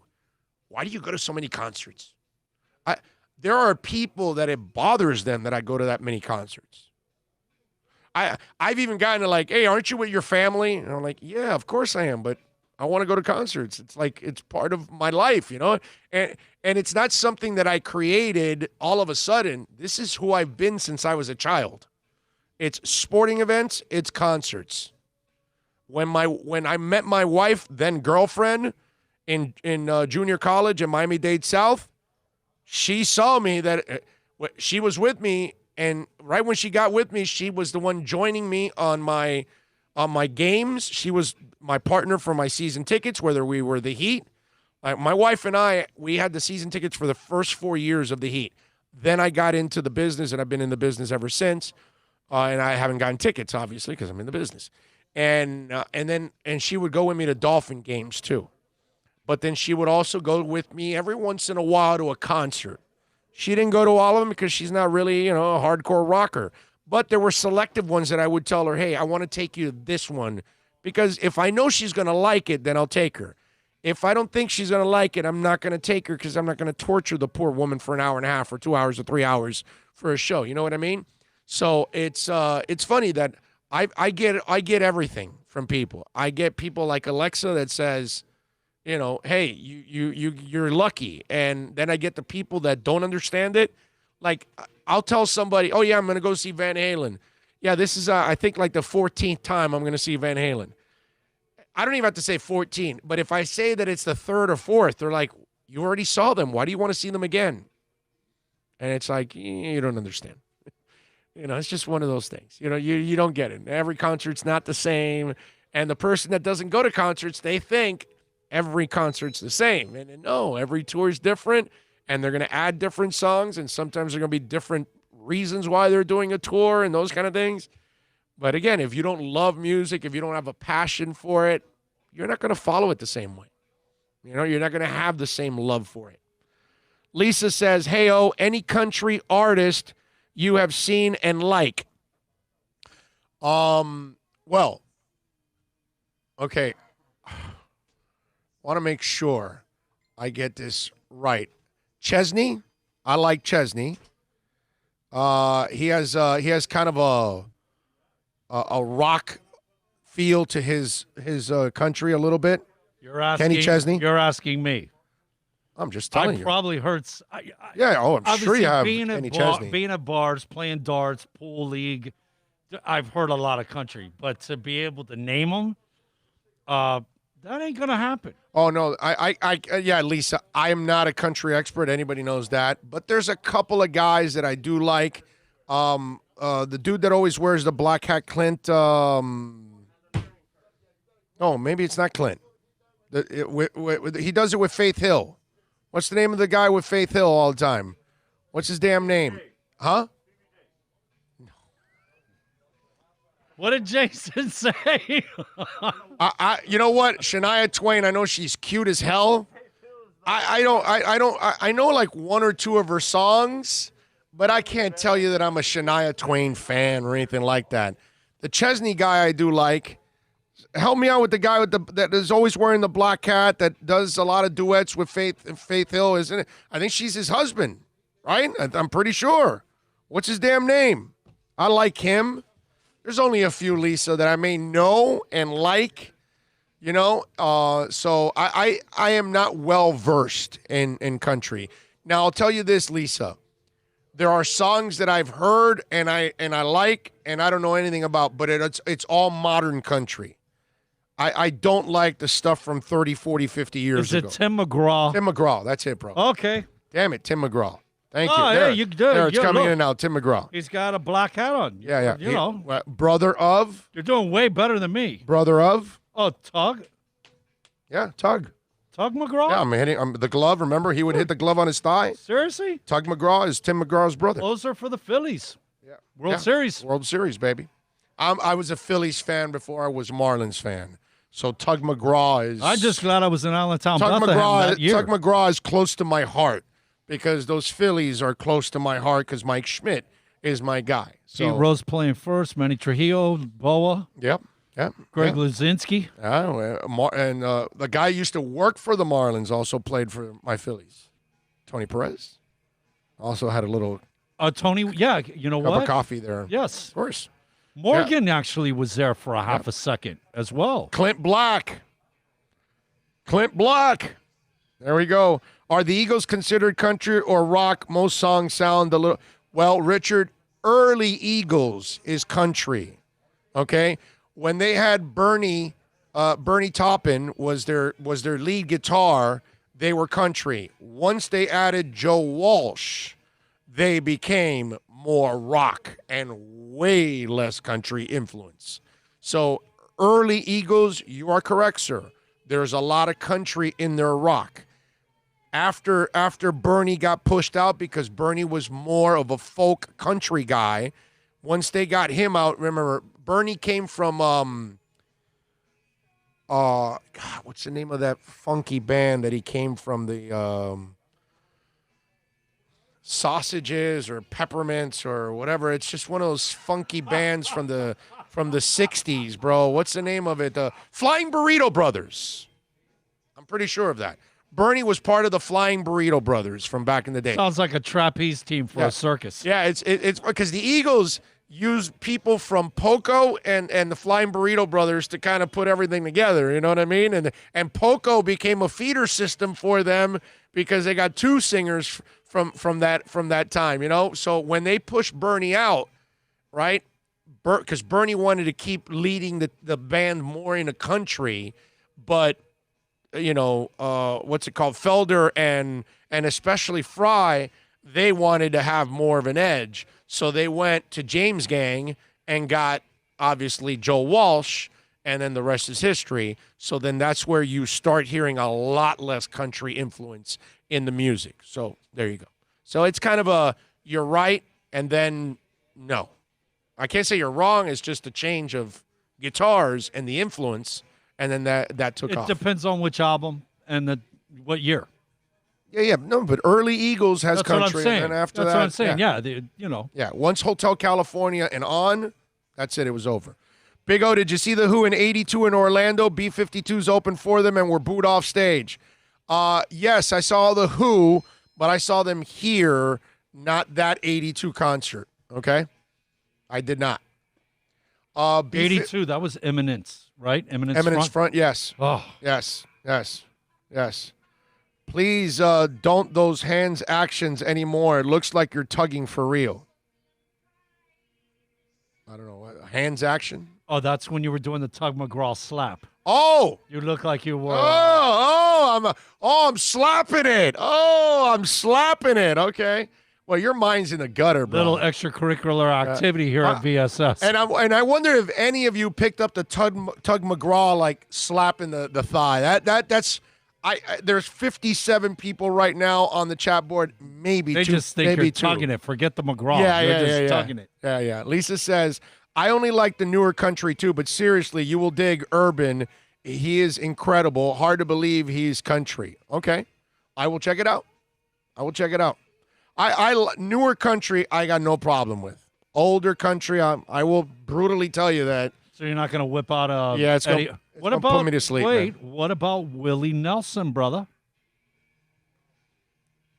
Yeah, but okay, yeah. But you're only doing when he hooks up with. And I only know a couple of his songs. I don't Right. really know a lot of his songs. On the Road Again, and he did that thing with Julio Iglesias, Yes. which is not really country. For all the girls you loved before. Yeah, that's not really country. That's a little pop tune. Who been in and out of your door? Yeah, that's like, hey, let's put two people together that would never be together to do a song, and then Well, that's why you do it. You want the other guy to cross over and get a little bit of that Jean. Yeah. Do you know that he wrote Patsy Cline's biggest hit? What's it called? Yes. Yes, I know the song. Yes, I did not know that. No. Crazy. There you go. He is the writer of. He wrote a lot. Oh, do you know? Bruce Springsteen wrote "Fire" for the Pointer Sisters. You know what? I do remember you telling, and Did you? fire. You know he wrote "Because the Night" for Patti Smythe. What? Yeah, Patty didn't write that. That was Bruce Springsteen.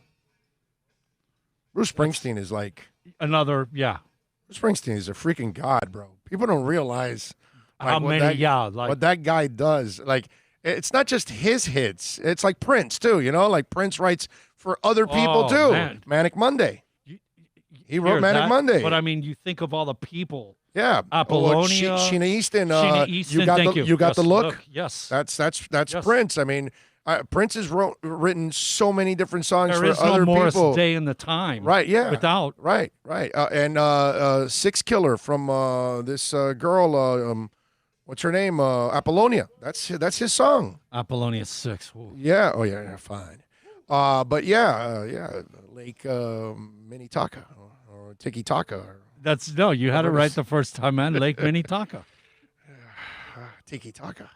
Anyway, so yes. That's a Minnesota thing. Yes, it is. 786-322-1105. That's 786-322-1105. John Rouse is in the house. He says, check out Toby Keith, because you got Kobe on there, but I know you meant Toby. Toby Keith's song Running Block, LOL, are very good Jesus songs he sings. Okay? All right? And he can sing. All right, I got you. What do you think about Aaron Lewis of Stained? He has a couple of country albums. I like the music. I've never heard his stuff. I know Stained. I know some stuff from Stained, but I didn't know he actually does country. No idea, NorCal. I got to look it up now. I have no idea. Just a Closer Walk with Patsy Cline and Willie Nelson is a beautiful gospel duet. Pat in Nashville says Bruce Springsteen also wrote Blinded by the Light. Yes. Bruce Springsteen is just, he's a god, bro.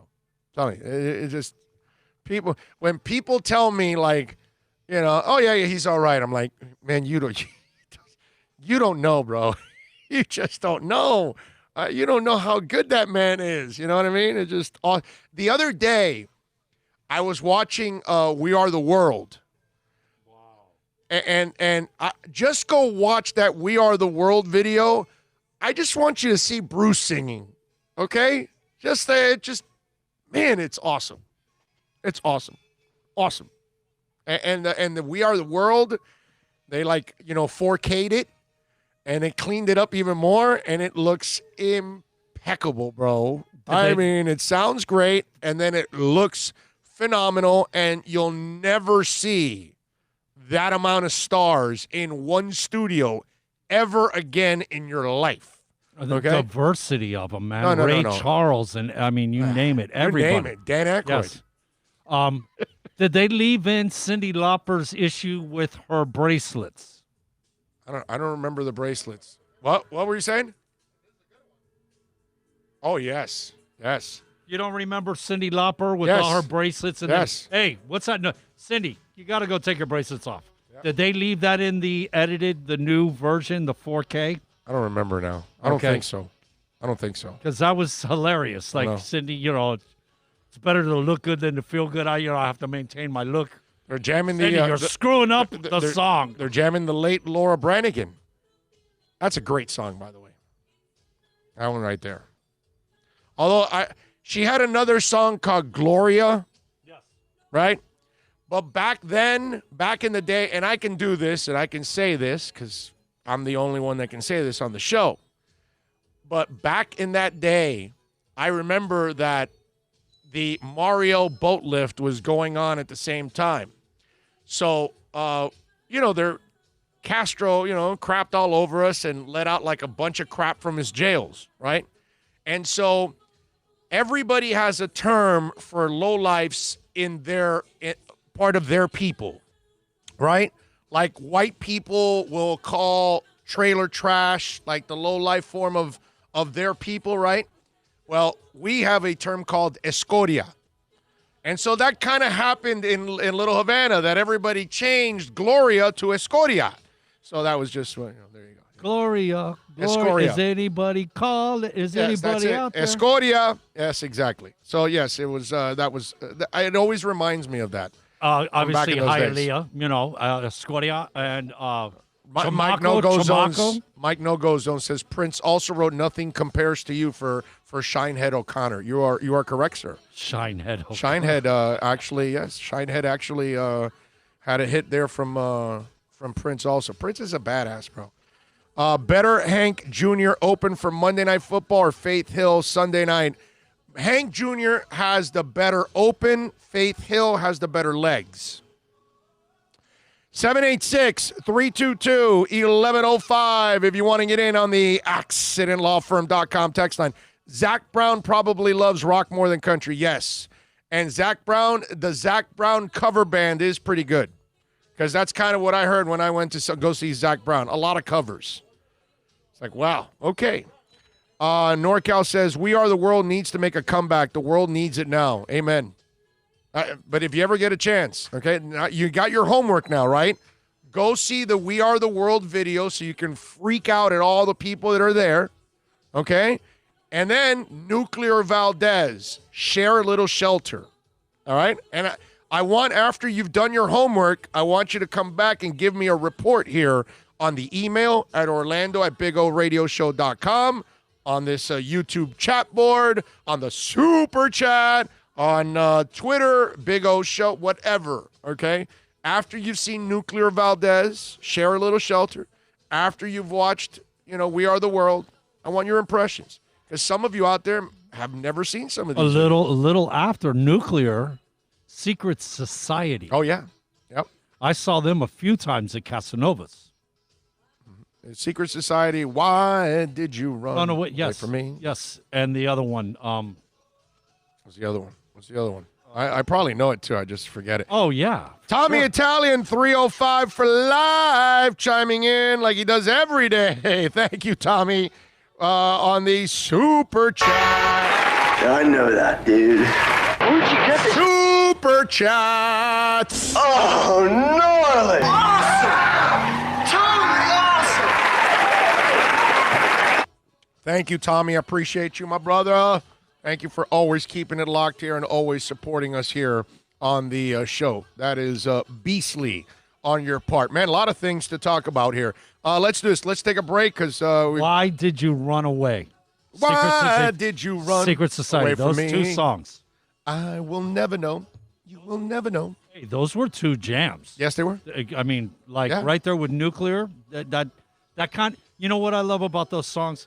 You could hear it like 3-4 times in a row, and be like, "Man, play that one more time." So we talk about Secret Society. We talk about Prince. We talk about Bruce Springsteen. We talk country. We talk metal. You know where this started? We got flexibility. This started with Bon Jovi and Bon Jovi. There you go. Iron Maiden. Dolly Parton wrote, I Will Always Love You, Whitney's biggest hit. Dolly made a ton of money on that damn song. Not a country fan, but Dolly's version is great. Yeah, Dolly's great. Too much surgery, but she is great. Stay away from the knife. Yeah, boy. Dolly. Yeah, Dolly did too much. I thought Dolly never needed surgery. I got to be honest with you. Watching Dolly, I thought she was a beautiful woman, did not ever need any kind of surgery, bro. And they all do that same maneuver, that pull the skin. Yeah, bro. You know what I mean? And they just, that old joke. No, and then they do some stuff to their lips that they blow fish. It's like, come on, bro. I don't know. Somebody, what is it, man? Supposedly, I hear that she's got like, a what do you really... want to? Are you into being a porn star or something? Is that why you're gonna put those lips to work or something? What's the deal, bro? She actually has a pretty good theme park, I hear, man. Some roller coasters. In fact, some of the bongs here that we have, or some of the pipes that we have here, I'm looking at the lips of it, inspired by Dolly Parton. All right, let's take a break. Back with more live from VSS West Pines, 12397 Pembroke Road. Come on out and join us. America's safest and best-selling compact luxury SUV is at Acura of Pembroke Pines, and this is how we do it. RDX, $339 a month at Acura of Pembroke Pines, the #1 volume Acura dealer. No one expects to get into a crash, but I expect you to go to accidentlawfirm.com if you do. Make sure when hiring a driver, you go through a rideshare app so that you can be covered by the insurance, which can be up to $1 million whether you're a passenger or a driver. In other words, don't try to save a few bucks by paying cash instead of going through the app. I'm attorney Bobby Nunez from Nunez Law in Miami, and we're here to help you through the process. Go to accidentlawfirm.com for a free consultation from me, Bobby Nunez. That's accidentlawfirm.com.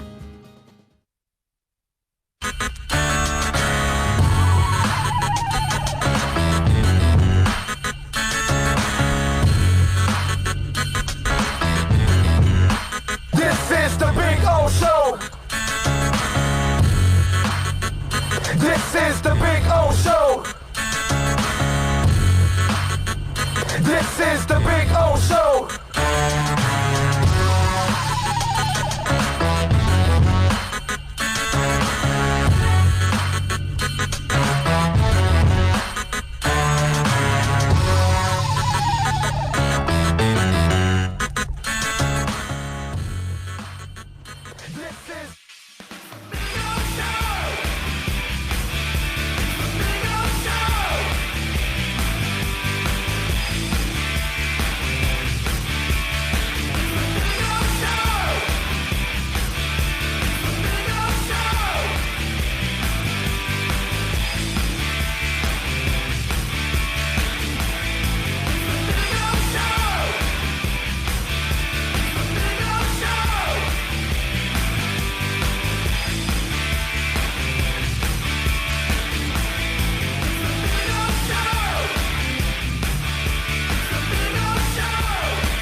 All right.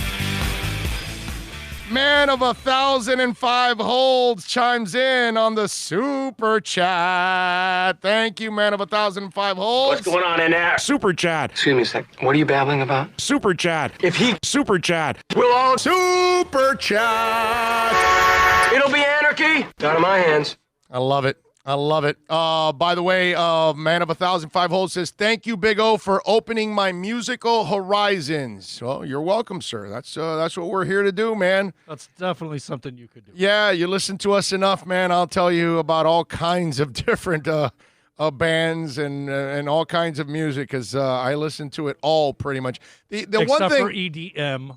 Yeah, I won't get into EDM, but I will say this, to Lisa and to some of the others that I've mentioned, some country, that's where I think I've cheated myself. I think I haven't done a good enough job of getting into new country, okay? Not old country, because I'm not going to lie to you, man. I just won't be able to. Come on, bro. Waylon Jennings in his polyester suit. No, old country is like what you said, Willie Nelson. And one more that I love, if you want old country, okay? Glenn Campbell. He just passed away. Because we just recently, Southern Nights is like one of those songs that I absolutely love, and Rhinestone Cowboy and all that. So Glenn Campbell is one of those. But again, that was country with a poppy feel. You know what I mean? Which is what you get now, that a lot of the country now that I've noticed has that poppy and rock feel to it. And that's why I feel like, okay, I can groove to it. I can actually get into the kind of new country nowadays. You know, but the George Jones and Roy Conway Twitty. Yeah, Conway Twitty, that kind of that's just not the country that I can do. I can't. By the way, Conway Twitty is a big-time appearance guy on Family Guy. Oh, really? They even put a Darth Vader helmet on Conway Twitty, superimposed during one of his songs. Nice. And he's constantly in that total flammable polyester three-piece leisure suit with matching belt and shoes, kind of like Les Nessman from WKRP. Oh, yes. Same get-up, same fashion sense. Love it. All right, let me see what we got here. The Joker face surgery, Helen Mirren. Geez, I don't know what that means, Pat in Nashville. But Helen Mirren is, she's impressive. That's all. Caligula. All I can say is she's impressive. Certain times in her life, she's done some things that are impressive. Speaking of surgeries, Little Kim, oh, man, she's messed. Yes. Little Kim went way out there. I'm with you there. What else do we have on the super chat? Big O, what are you wearing? Long eyebrows look stupid to me, but what do I know? Long eyebrows? Huh? What? What the hell is that? What are you talking about, Richard? Let's see. What else do we have here? Rosendo, on this day in 2010, American John Isner and Francis Nicola Manhut played the longest match in professional tennis history, 11 hours and 5 minutes of play. Didn't it take like 3 days, too, or something like that? Alexa V chiming in on the super chat. Thank you, Alexa. She says, love the show. Been a while since I did this. Thank you, Alexa. Appreciate you as always. I know that, dude. Yes. Where'd you get this? Super chats. Oh, gnarly. Awesome. Totally awesome. Thank you all out there, as always, keeping it locked. All right, what else do we have going on in the world of sports that I wanted to get into? Because I know I've got a bunch of outside of sports, by the way, I do want to mention this because some of you have mentioned this yourselves. Cobra Kai. Do you know anything about Cobra Kai? The follow-up to the original Karate Kid? Yes. Well, what it is I know that the guy was doing commercials. That's, The first 2 seasons of Cobra Kai will join the unaired third of the Karate Kid sequel starring Ralph Macchio and William Zabaka on the new platform. It'll be on Netflix. YouTube now officially is out of the scripted space. Netflix has acquired the first 3 seasons of Karate Kid sequel starring Ralph Macchio and William Zabka. The first 2 seasons, which aired on YouTube in 18 and 19, will make their debut on Netflix later this year. The 3rd season of the drama from Sony Pictures Television will premiere on Netflix at a date to be determined. YouTube had previously picked up the comedy for a 3rd season before changing its business model from subscription to ad-supported platform. With Cobra Kai move, Netflix now completed, YouTube is officially out of the scripted business. Cobra Kai is the 3rd YouTube scripted original to find a new home, and it shifted away from the pricey genre. Stars last month picked up Lionsgate-produced Step Up, while fellow premium cable network Showtime added Sony-produced On Becoming a God in Central Florida. It's also worth noting that Cobra Kai was originally taken out of both Macchio and Zabka Attached. Netflix and Hulu, among others, were among the bidders. The show ultimately landed on YouTube Red as part of Susan Daniels' efforts to age up the platform's demographic from 1834 to a more advertiser-converted 1849 set. So for those, I watched a couple of episodes, and it was actually pretty good. And I enjoyed it. So I'm glad that Netflix picked it up because obviously I have Netflix, and so I'll get to enjoy it. But for those of you that are into the Cobra Kai series, you will get the Cobra Kai series on Netflix, which is really, really cool. I like that.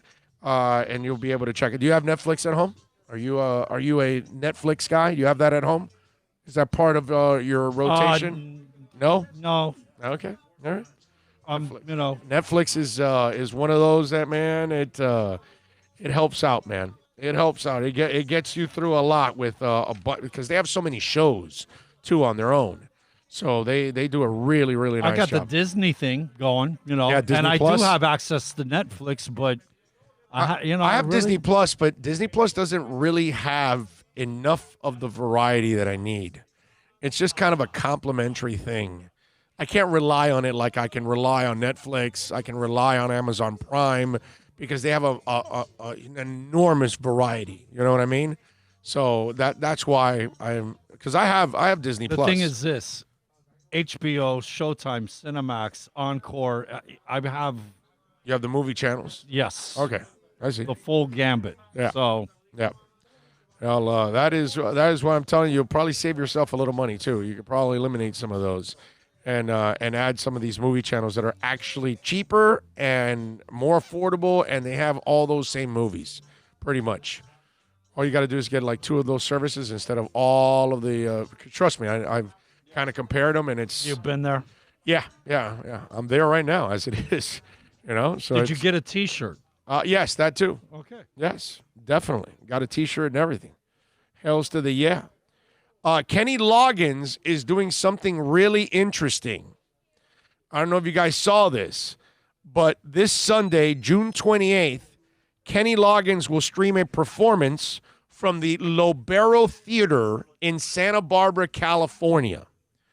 Now, the idea is they're going to raise money for the venue and others like it across the U.S. Loggins released a video of himself on stage at Lobero, a 604-seat theater that was built in 1873. Okay? It's a California landmark for almost 150 years. The best musicians in the world have played on this stage. But all that changed a few months ago, and until we beat this pandemic and get the audience back safely, this theater and others like it are facing a very uncertain future.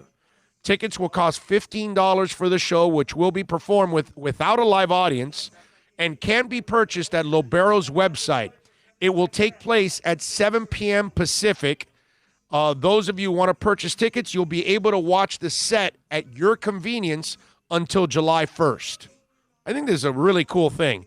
In addition to helping Lobero, proceeds will benefit the National Independence Venue Association, the organization behind Save Our Stages movement that has sprung up to call awareness to the financial difficulties that many clubs and theaters are having due to COVID-19 pandemic. This is actually a great idea. You know, we had the drive-in thing going on now that was planned by, I forgot the name of the band that was going to do it. Anyway, so it doesn't matter. But and they're going to end up doing, you know, at a drive-in place, they'll do the performance and people will watch and all that stuff. I think it's the Revivalists, I want to say. And this, I think, is something, like, think about this.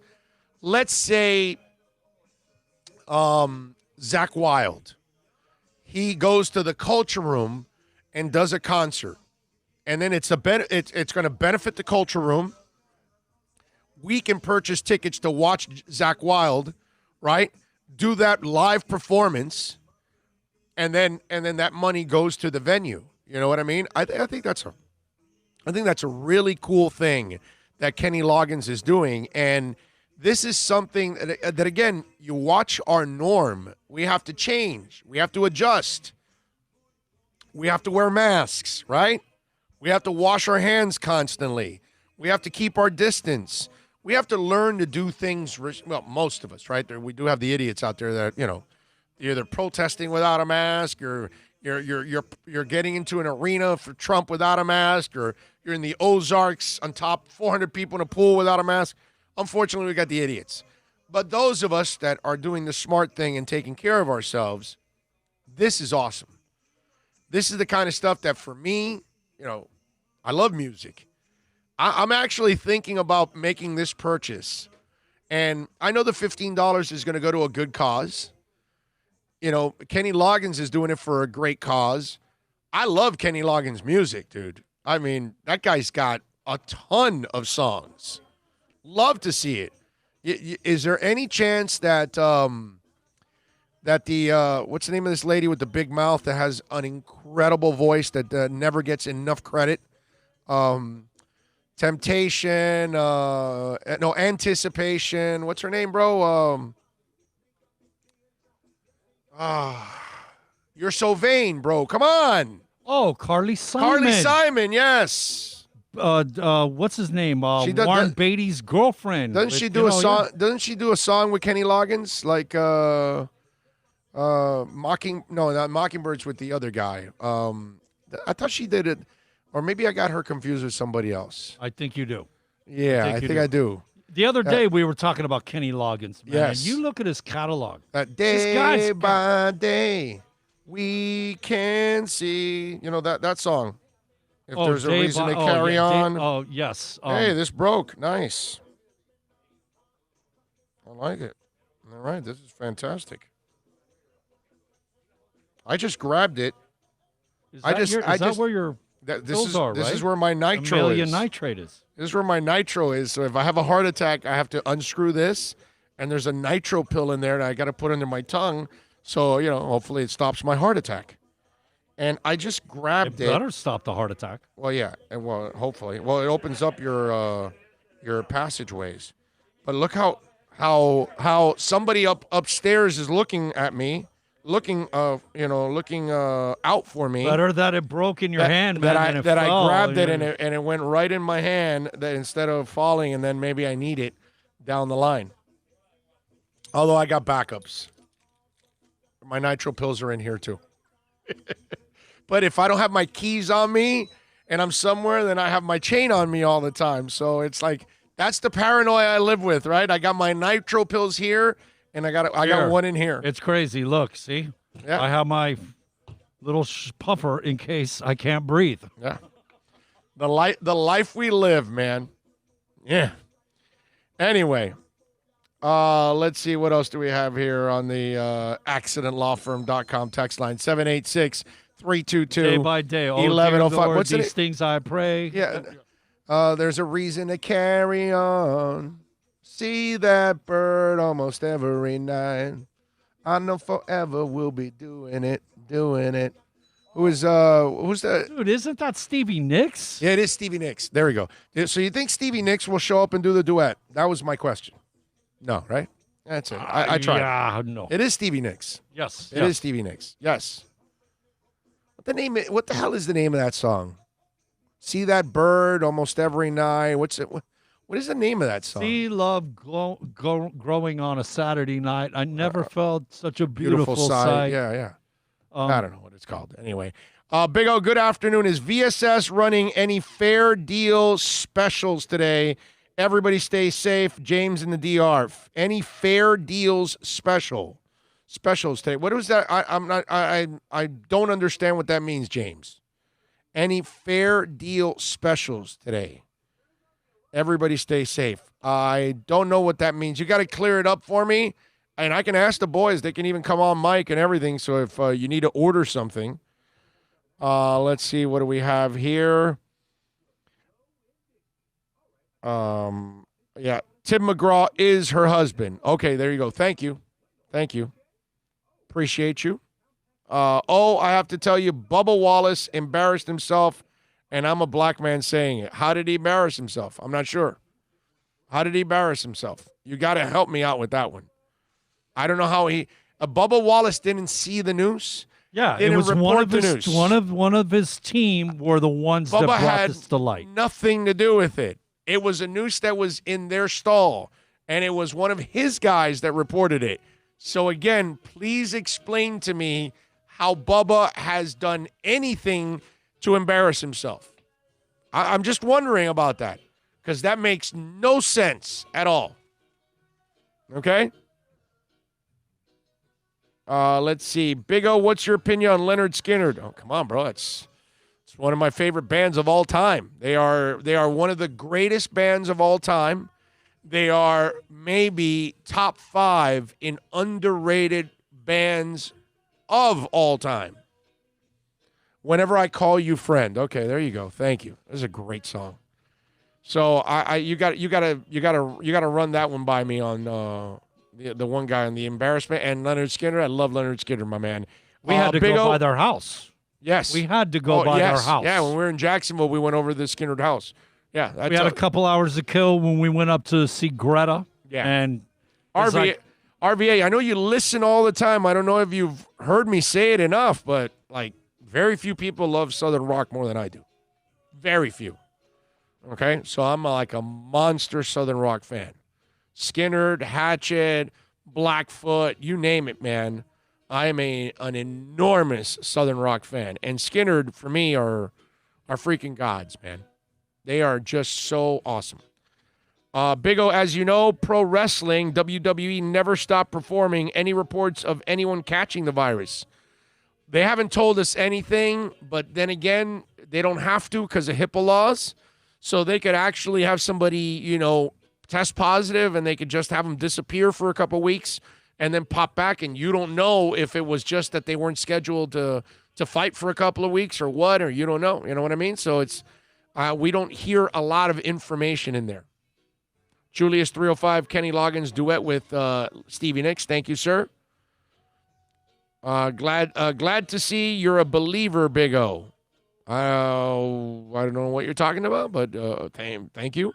Oh, I was once a school teacher in Santa Barbara and attended several concerts at Lobero. It's an amazing venue with old Spanish architecture. It is epic there with wide open sound. Wow. Okay. So now you're telling me I got to go when I'm in Southern California one day and go to that venue if there's a good band. Okay? I love the song by Kenny Loggins from the movie Over the Two. Song name is Meet Me Halfway. Okay. Maybe I've heard it. Oh, I know that song, Meet Me Halfway. Yes. That's a great song. Yes, I know that song. Yes, of course. Let's see. And you guys are coming in with Whenever I Call You Friend. Thank you. Stevie Nicks with Don Henley. Oh, that's Leather and Lace. They wrote that song together. I don't know if you know that. Don Henley helped her in writing that song, not just performing, but I believe they both wrote that song, Leather and Lace. That's from the first album, from Belladonna. That's the one with 17, if I'm correct. Bad song by Kenny Loggins, Stevie Nicks, circa 1976. That's not a bad song. Or you mean bad like in bad meaning good? Bad meaning bad, not bad meaning good. All right. Leather and Lace. There you go. Somebody came in with it. Stop Dragging My Heart Around was a class. There you go. Stevie Nicks. I just can't stand anything Loggins without Messina.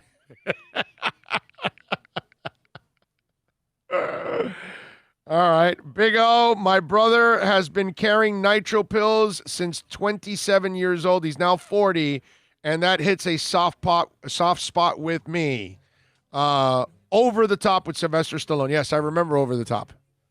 Yes. There you go, man. It's one of those things. If you ever have heart issues and you've had stents in your heart or you've had, some kind of work, there's a good chance you need some nitro pills. This is actually a cool little thing that I've found. It just sucks now that it doesn't work. Now I don't even know how to fix this thing now. Now I've got to find, I don't know, do I go to a jewelry store and try to find some kind of a loop for this thing? I would say go to International Mall Dolphin Mall. In one of the little huts in the thing, they got like jewelry repair, and they can put a little clasp on it for you. That's it. Done. Yeah, because, you need it, and it works, and it's got the rock look. Yeah. It fits the motif you're trying to pull off there. Yeah. Pat in Nashville says, Bubba did nothing wrong. People, a noose is still a noose regardless of what it was fashioned. A noose is not a noose when a black person finds it. Okay? Like I said earlier on the show, it depends on who finds it. It depends on who's in what position. Okay? I'm driving. Lights go on behind me. Cop. I might get a little nervous. I might say, damn it, man, my insurance is going up. Lights go on for a black person, they think their life is on the line. That never happened to me. I find the noose somewhere. It's no big deal. I just throw it back somewhere, wherever it was. I don't even think anything negative of it. A black person finds a noose, and they think it's a message. It's just the way it is, man. And that's because of the environment that someone that's black has grown in. So it's that. I love how some people want to just let it like, oh, it's nothing. It's nothing for a black person to find a noose. No, it's something, okay? And it's not their fault. It wasn't NASCAR's fault. It wasn't anybody's fault. It was just there since October of 2019. But all the white people that parked in that thing, it wasn't nothing to them. And nobody talked about it because it's nothing to them. But then when you make a black person park in it, especially this last couple of weeks, you know, and it's the equivalent of a swastika on a synagogue. Exactly. Same thing, dude. If it was a Jewish driver and there was a swastika, although it's not the same because the swastika would not be hanging around since 2019. That could not be allowed to hang around. The noose can be around because you might have been using a noose to tug something. No, but what I'm saying is the connotation of where you would. I understand what you mean. It conjures up an ill feeling. Yes, but a swastika is terrible. You don't have to be Jewish, is my point. Whereas the noose is not terrible to anyone outside of black. You understand what I'm saying? So that's whereas the swastika could have never lasted since October of 2019 because, first of all, nobody's going to. As soon as you see it, you get rid of it. Yeah, it's like, are you, what the hell is wrong? You don't have to be Jewish to say that. You know what I'm saying? Whereas the noose, we could all be using it for anything. Except if you're black, then it has a whole different definition. The only thing is the noose, the hangman's knot. That, you don't need it to tug. You don't need to go through all that. But elaborate. But whatever somebody did and they wanted to tug it and they wanted to have a good noose, whatever, it doesn't matter. That if you're white, it doesn't affect you. You're not thinking I'm just of saying, that. Look, I know working on the dock. You don't have to make a noose to pull something. No, you don't. No, I get it. A double knot is going to be more than enough. There's an intention there. Right. I get. But that's not at the moment for normal people. Like just hanging around, you're not going to look at it as a bad thing. You're not. You may look at it like, wow, pretty cool. Like they were able to do it the right way or whatever. You know what I'm saying? You ever try it's not easy. You know where? Again, I'm thinking like a white person. As a kid. Do you understand? I'm thinking like a white person. Yeah, of course. You understand? That's the difference. That's what some people don't understand. Right. It's a whole different world for me. How a black person looks at a noose than a white person looks at a noose. Because the white person might look at a noose like, I'm using it for something. It doesn't have to be for the one thing that a black person would only think of. And it's normal. Well, then that style of knot is for one thing. It's a terrible norm. It's a terrible norm, but it's the norm. And it's the norm that black people live under. And we can't allow that. And so all it was a terrible misunderstanding. A terrible mistake, but at no point it has anything to do with Bubba at all, because the guy never saw it, never reported it, nothing. It never affected him directly. It was an indirect thing, like, hey man, we found this in your garage, really? And then look, for me here, that it's hang 'em high, the good, the bad, and the ugly. Clint Eastwood. Right. And shooting, yeah, the guy off the noose. I get it. I get it. I'm with you. 786-322-1105. Did you guys see Ha Ha Clinton Dix? I thought that was absolutely hilarious. Did you see what happened to Ha Ha Clinton Dix? Funny, ex-Bear having Bear show up. Yeah, so Clinton Dix is on a scooter, and he's going back to his hotel, apparently. And so when he is on his way back to the hotel, he's on his scooter and he runs into a bear. Okay, and it's hilarious because when you see the video, it's you see HaHa Clint Dix. Watch, look at the bear and its cub, right? And then you'll see HaHa Clint Dix, and he'll see the bear and he'll haul ass. I mean, it is absolutely awesome. Oh, there it is. There we go. Let's see if I can play it again for you guys. There you go. So now you'll see HaHa Clint Dix. He'll scoot up, and then he'll see the bears, and he'll go and haul ass. I mean, well, who wouldn't, right? You think you're like, hey, whatever, and then you run into the bear, and then you are hauling butt, bro.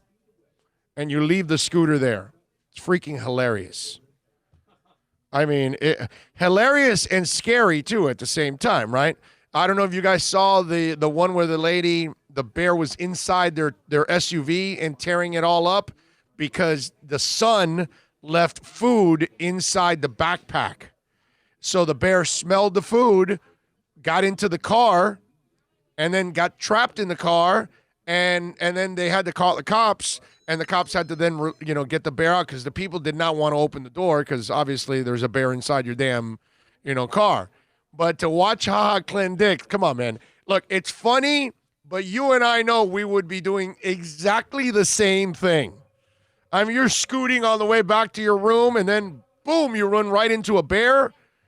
Oh, that was hilarious, dude. That was just absolutely just classic right there. That's one that will go down. And I'm sure he's going to get that video and keep it for himself so he can have it and show it to other people because, I mean, who wouldn't get scared from that one? Didn't see any pictures or anything, but had friends that had a cabin out in the middle of the glades. Yeah. And, of course, because you're out in the East Bumble nowhere, they would take trips to set up the hunting for the year or, during the season and make the first 2 or 3 trips just loading up. And, of course, cases upon cases upon cases of beer and all the food and everything, charcoal, everything. The bears got into the beer and drank all the beer and basically got trashed. And you could see where they fell down and broke tables and tore up the furniture and walked through the screen in the patio. And, I mean, the whole place was destroyed. Well, that's why but there was no beer. They drank, like, I'm talking when you 40, go camping, 50 cases of beer. When you go camping and you're in your tent, you can't have any food at all. So you know more about this than I do. In the tent at all. Oh, I've been camping. And so you always have to have your food separate from you. Why? Because if bears come by, they will then attack the food. But if you have it inside your tent, they're going to attack you. Yeah, so leave it outside. So you leave it out. Yeah, you can't sneak anything, dude. Like, you cannot, like, if you have kids and you go camping, you got to tell your kids, like, hey, whatever you eat, it's got to stay outside. And you're done. Do not bring it in here because the bears will come to us. And then you're dead meat, bro, because you know what I mean? Because the bears most likely will not bother you if you don't have the food. I mean, you saw in that scene, he didn't the bear didn't chase HaHa Clint Dix. They both hauled ass the other way. Both like saw each other and they both hauled ass in different directions. So it's kind of funny because the bear is also going to get scared. But if the bear's hungry, that you're not going to stop a hungry bear, bro. I mean that. I've only been camping in a tent one time. We were on the islands up in Sebastian Inlet back in the day up in Stewart. The other camping that I've done has actually been in a camper with air conditioning and, creature comfort. Yeah. Yeah, that's not bad. Better legs, a young Tina Turner or Faith Hill? Hey, an older Tina Turner also had good legs too, by the way. I just want you to know that Tina kept up her legs for a long time. Okay, what was it? Now, $500,000 a minute for the Beyond Thunder Dome? Yeah. I'll tell you who has. That's a tough one. I'm gonna go slightly to Tina on that lean, but I'll tell you whose legs I love, and I think she's got phenomenal legs. Is this girl from No Doubt? What's her name? Gwen Stefani. Oh, man, Gwen Stefani. I know she's beautiful. But go look at some of these No Doubt concerts where she's got shorts on. and check out those legs. She's got some of the best legs ever on the planet. Mad props to her legs, bro. Whoa. Catherine Bach. Yeah. Lloyd's of London insuring her legs back in the day. Well, so didn't the woman from E.T. have her legs, the Entertainment Tonight lady, that she, you always saw them folded there under the table. What's her name? Oh. The dirty blonde. She, I think those legs were actually also insurable. Insured, yes. And she had great legs too, man. Big time. A few weeks ago, one was walking across my yard. I saw a kid and grandmother in the cul-de-sac. I yelled, "Bear!"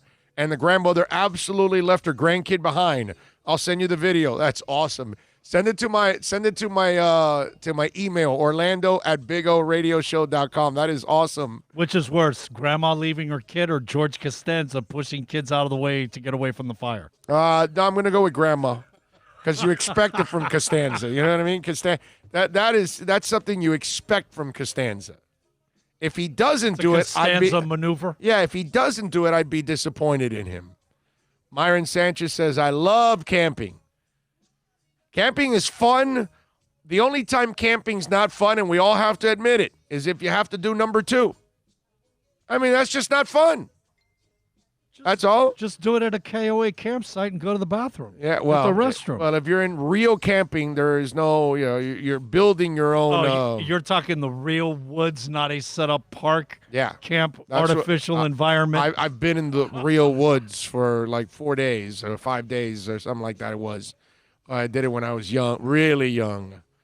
I was like 12 or 14 or something. It was really, really young, dude. Did it a couple times.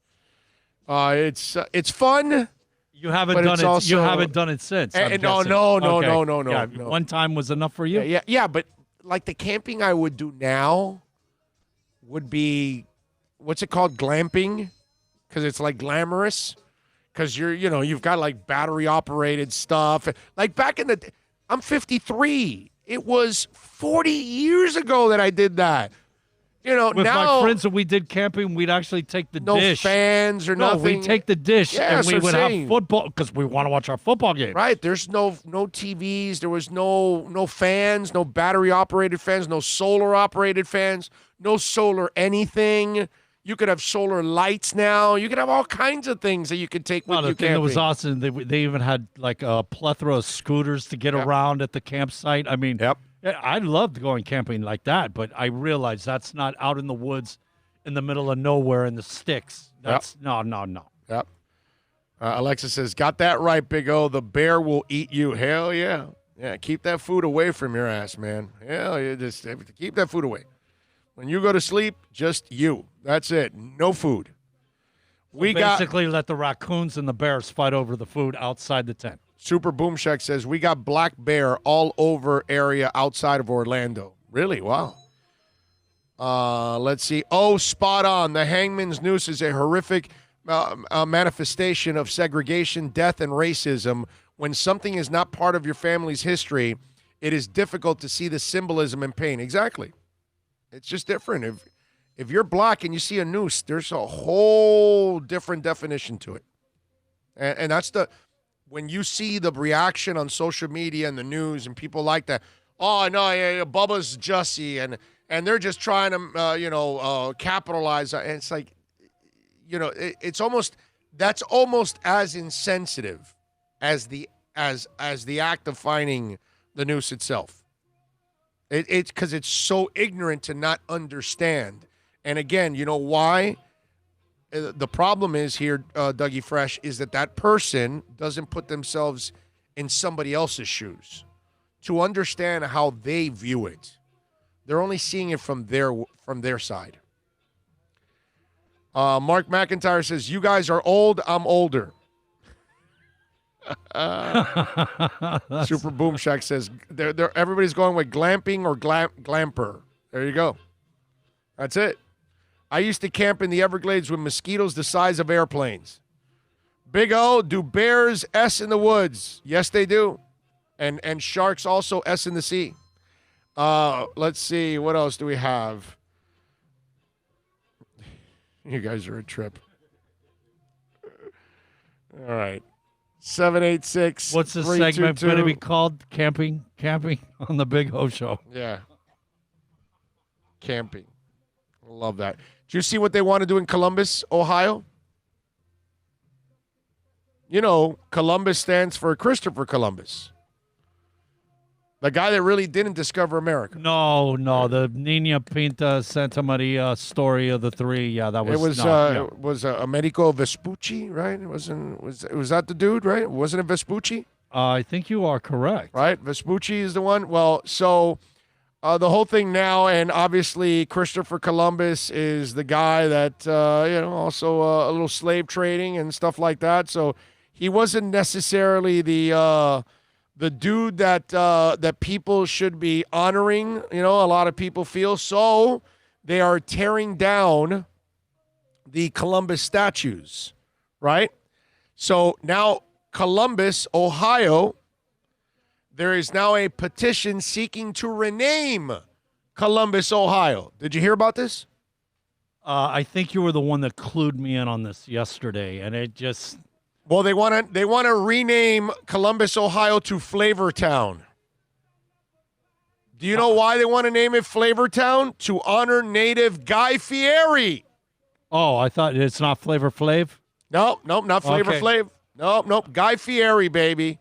And it's already got thousands of signatures. Columbus is an amazing city, but one whose name is tarnished by the very name itself. Its namesake, Christopher Columbus, is the bad place because of all of his raping, slave trading, and genocide.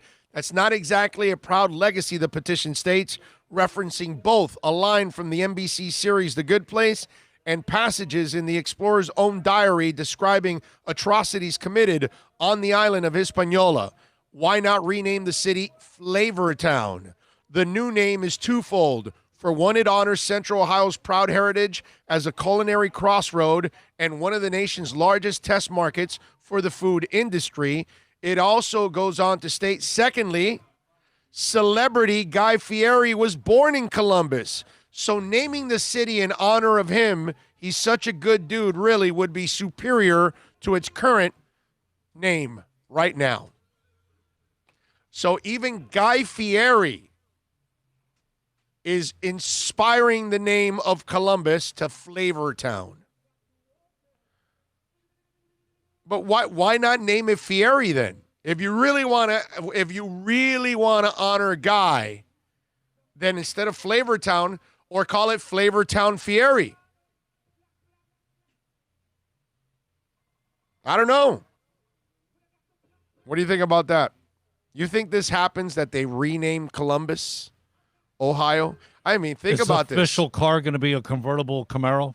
Yeah, but then what happens to the Columbus Blue Jackets and the Columbus Crew? They got to rename their teams now. Flavortown? That sounds like something right down the street from Willy Wonka's factory. Although the soccer team, Flavortown Crew. Not too bad. Now, Flavortown Blue Jackets, that doesn't fly. But Flavortown Crew, not bad. Right? The soccer one flows a little bit.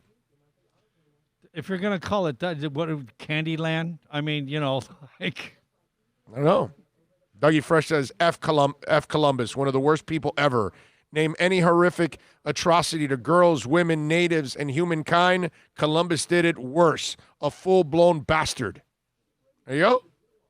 Chris Jericho, a.k.a. Le Champion, is my favorite wrestler, plus the dude has an awesome band. There you go. Man of 1,005 holds chiming in with a little wrestling talk.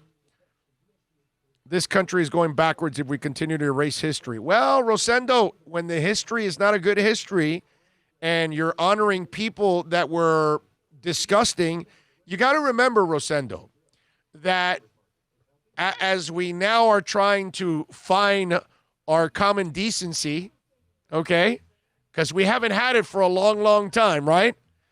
And you think about it, okay, what are you honoring?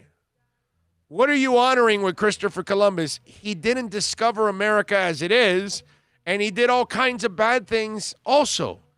So what are we honoring? You know what I mean? So sometimes a lot of our history is kind of dirty.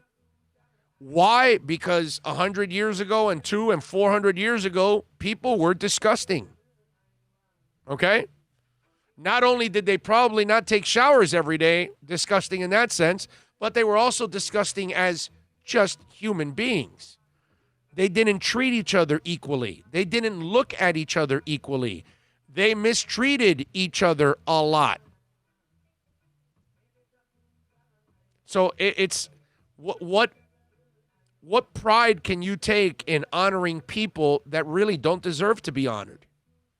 And we're not erasing the history. Everything is in the books. And then maybe that's where it belongs. It doesn't belong on the name of a library or the name of a street or the name of a city or a statue. If these people were disgusting individuals, why are we celebrating them?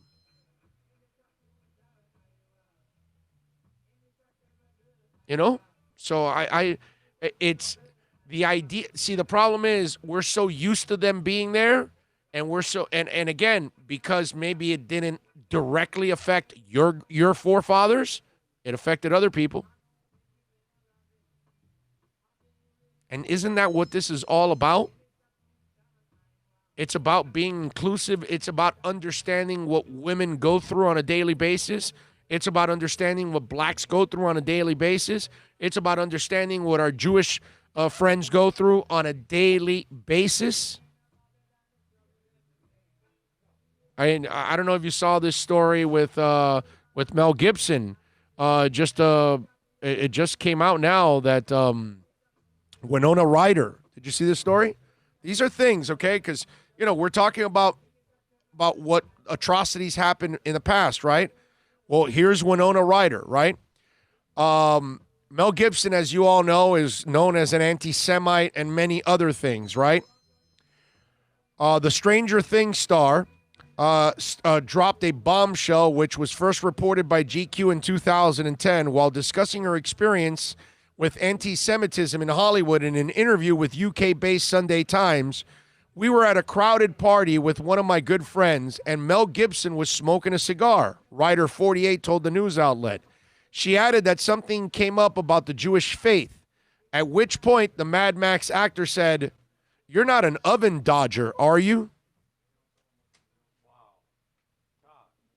Yeah. I mean, it's Mel Gibson, bro. Do you remember his drunk rant against the cops and all that? Okay, all right. Man, that... But wait, we're not done. And an apparent reference to the way Jewish prisoners were incinerated in Nazi death camps, right? At the same industry party, Ryder claims Gibson asked her friend who is gay, "Oh, wait, am I going to get AIDS?" She also alleged that he later tried to apologize for his offensive statements. Mel, of course, has denied it. Mel, of course, has no credibility whatsoever because Mel Gibson is an anti-Semite, a pig, disgusting. People freak out with me at times when I tell them that I don't watch Mel Gibson movies anymore. Do you know how they're tearing down the statues and all that because they stand for people that are disgusting? I kind of been doing that now for years since that Mel Gibson rant against our Jewish friends. Because if you're an anti-Semite, then you're against me. Right? If you hate blacks, then you're against me. If you think women aren't your equal, then you're against me. Because that's the way I am. I feel everybody's equal. I treat everybody equal. I can't stand anybody that spews hate. I can't stand Mel Gibson. I see Lethal Weapon 1, 2, 7, 10. I keep going. It doesn't matter what Mel Gibson movie is, Mad Max, whatever, I keep going. I don't watch it. The guy is disgusting to me. I feel that if I'll give you the other guy, Roger Waters. The last time he came, I had tickets. I gave them away. I didn't want to go. I don't want any part of Roger Waters. I'm sorry. And I'm not Jewish, but I certainly don't spew hate. I love everybody. I don't care if you're Jewish or Baptist or Catholic or Christian or whatever it is you study or whatever it is you live by. I respect it. So I've been doing this, what they're doing now in the country for years now with Mel Gibson, since that rant that he did against the cops. That's it. I don't know, but to each his own. Maybe it doesn't bother you that Mel Gibson is an anti-Semite and obviously also a homophobe, and you know he has this kind of hate in his heart because we saw the video. Okay, there's no he said, she said, and sometimes we can, maybe we don't know who's really telling the truth. We know what Mel Gibson is already. Okay, it's exactly what we were talking about with Dustin Skinner. Dustin Skinner came out and he told us exactly how he feels about Bubba Wallace. He wants the noose around his neck. He wants him to get dragged around the entire track. Because he's ruining NASCAR. Okay, and anybody that's racist will be thinking just like that. Some people, you tell me. So if you know Mel Gibson's an anti-Semite, are you comfortable, even though you're not Jewish, are you comfortable watching his movies? Are you comfortable supporting him in any way, shape, or form? Because I'm not. I'm not. I'll go see David Gilmour. I'll go travel. I will travel for David Gilmour because he won't be coming here the next time. Once this whole pandemic is over, David Gilmour is going to tour again. Only a couple dates. Guarantee you I will be at one of his concerts in New York or Los Angeles. You can bet your life on it. Roger Waters, you can give me front row tickets and meet and greets, and I don't want to get anywhere near that anti-Semitic son of a bitch. Okay? I'm not supporting hate. That's just the way it is. So I am completely for people that are insulted by these statues, by these names, by these libraries, by these whatever that are honoring people who spewed and also committed acts of hate. Put yourself in somebody else's shoes for once. You may not be gay, but think about it. And when you see homophobia, you may not be black, but think about it and think about the ramifications and how it affects them. You may not be Jewish, but you think about it. You may not be a woman, but you think about it when they're mistreated and they're not treated equally. It's disturbing as hell. And I'm so glad that these videos are rolling on a consistent basis because we get to see who's who now. Just like Pat Nashville, yeah, baby, coming in strong on the super chat. Thank you, Pat. What? Super chat. No way. Yes way. No way. Yes way. They were fantastic. Super chat. Pat in Nashville has sent me the bear video on email at Orlando at Big O Radio Show. Oh, Grandma pulling the Costanza. Yeah. Let me see. Where is it here? I gotta see it. Where is?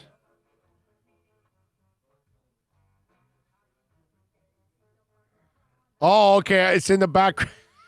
All right. So I'm watching the video now. All right. I'm going to show you the video. Okay.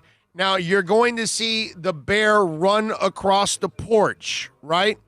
In the background, you will see the lady and the child. Hey. Okay. Watch the lady on the right, on your left, and then the child's on the right. Watch the lady disappear from the screen, and then you see the child run after the lady. Make sure you got the angle, because sometimes the glare, you know what I mean? Yeah. They can't see, so. Okay, I got to. You see what I'm saying? I got to do it again. Okay, yes, I got you. Okay, let me do this. Because you show these hot girls, and, like, sometimes they can't really see them. Okay. It's very disappointing. Okay, here we go. That is funny. It is funny. All right, there we go. I'm not sure if you're able to see with the glare, but No, that's a good angle. You got it. And in the back, you see the woman, and then you see the kid run away. That is awesome. That is fantastic. Yeah, if bears show up, man, you need the dip. Like, dip with Yeah. quickness. Yeah, but you got to grab the kid first. You know what I'm saying? You got to grab the kid. Oh, yeah. You got to grab the kid Of first. course. So, Pat, that is good. That's good. She was so scared. She had to run and forgot the kid. Hey, but the kid wasted no time, man. Kid was quick.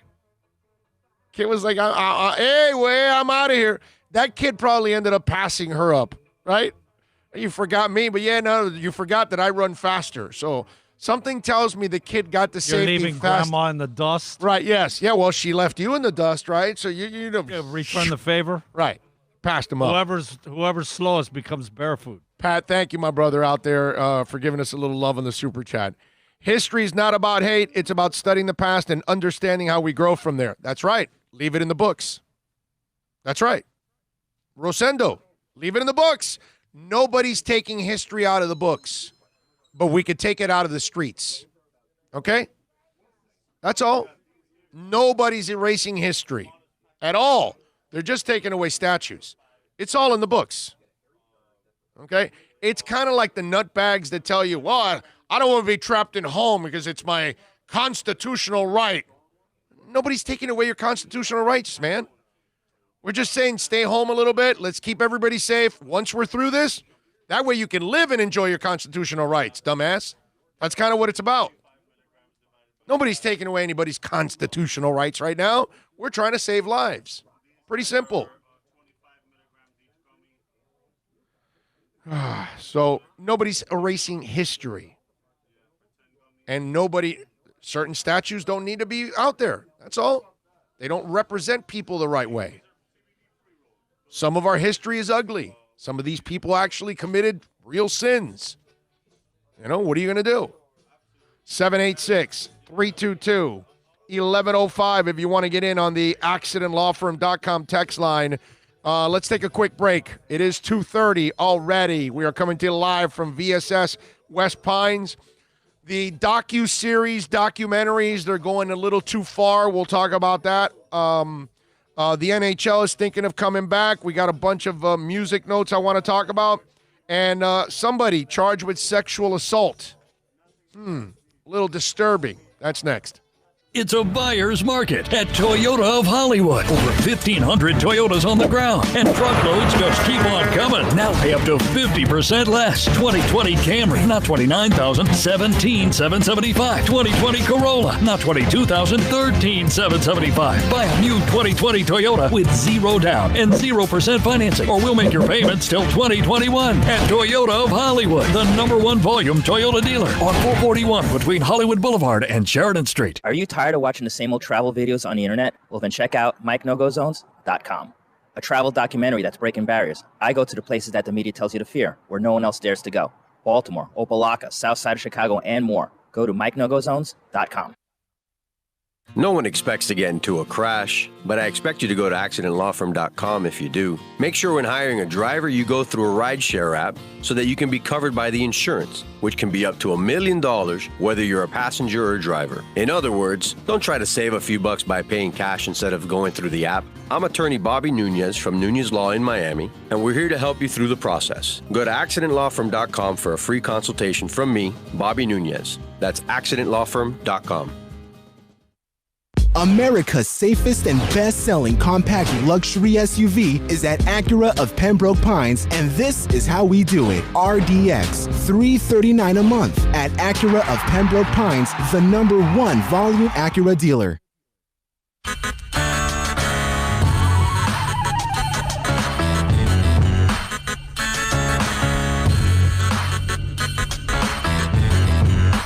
This is the Big O Show.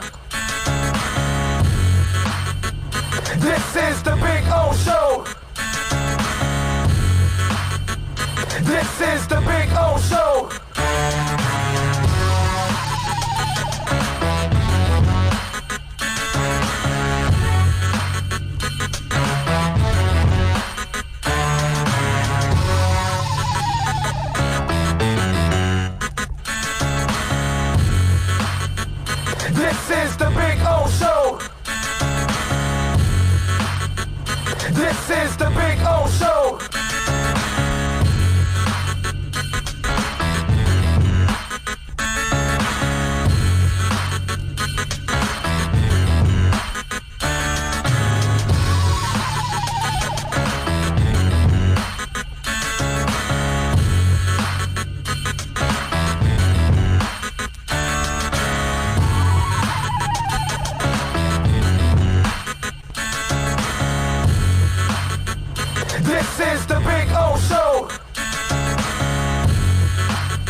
is the Big O Show. This is the Big O Show.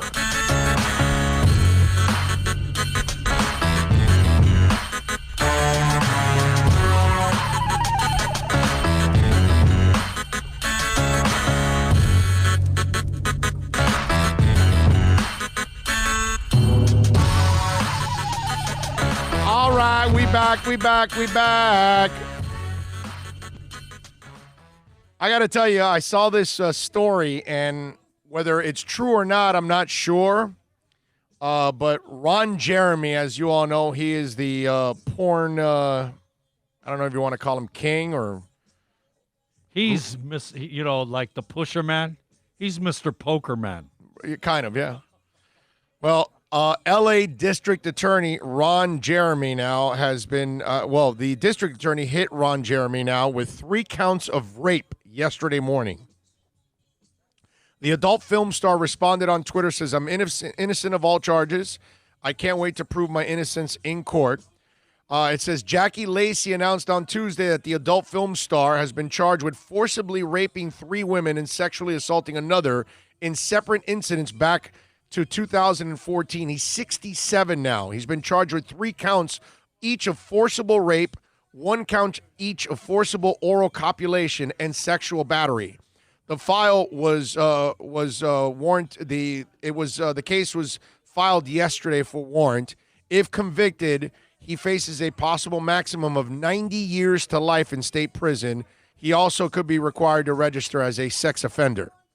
Look, man, I don't know if it's true or not, if he did it or not. Here's a guy, I think I read in the story, he's done over 2,000 movies. Okay? 2,000 movies. That's a lot of sex, bro. 2,000 movies. I mean, it's pretty gross. Didn't we see him at the Rainbow Room? Yes, we did see him at the right? Yeah, well, supposedly he lives there. Like, he's like in the Rainbow Room like every night is what I'm told. Because every time I talk to somebody in L.A., they're like, hey, did you go to the Rainbow Room? Because Ron Jeremy's there every night. So it's just one of those deals. So apparently it's normal for him to be at the Rainbow Room. But, okay, outside of that, not to make any light of this, because I have no idea if it's true or not. I'm just saying, man, when this guy is a sexual assaulter, it's scary. I'm just saying. Well, it's scary. They were talking about oral, and I'm like thinking, how did she come out of it alive? Like, Yeah, it didn't choke her to death. Yeah. It's just weird, man. It's a weird story. The thing is, all this stuff happened years ago, and, like, how do you prove it now at this point? You know what I mean? If I'm not mistaken, they were talking about 13, 14, 15, 16, somewhere in that. Yeah, 13 to 17. Okay. Yeah. The 3 different issues were between 13 Unless and 17. you're And like apparently he's a serial groper, too. So unless you're like Monica and's got like the dress, Right. with stains. Right. Yes. Yeah, unless you have something like that. And even, I don't even know if stained dress can prove anything. That can't really prove any forcible sex. Yeah, but they can DNA and match. Okay, fine, but it still could have put been you at the scene. It's it still still your could word be, against. Yeah, it still could be. It's still a he said she said type of thing. If I'm him, I'm saying, with the oral, they're like, do you see her eyeballs bulging? Like, she's breathing. She lived. Like, I've have you looked at my guy? If I force, It's a strange story, dude. When I saw it, I was like, wow.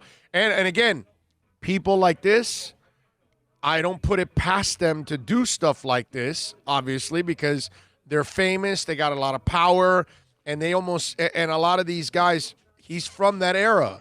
That they feel like they can There's take a lot of advantage women that people. just want to sleep with him. So That he too. has the thing that they all want to sleep with me and be with me. Right. Right. No, I'm with you.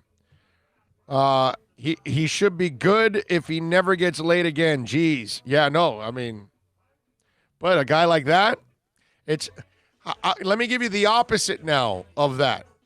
Ben Roethlisberger, okay?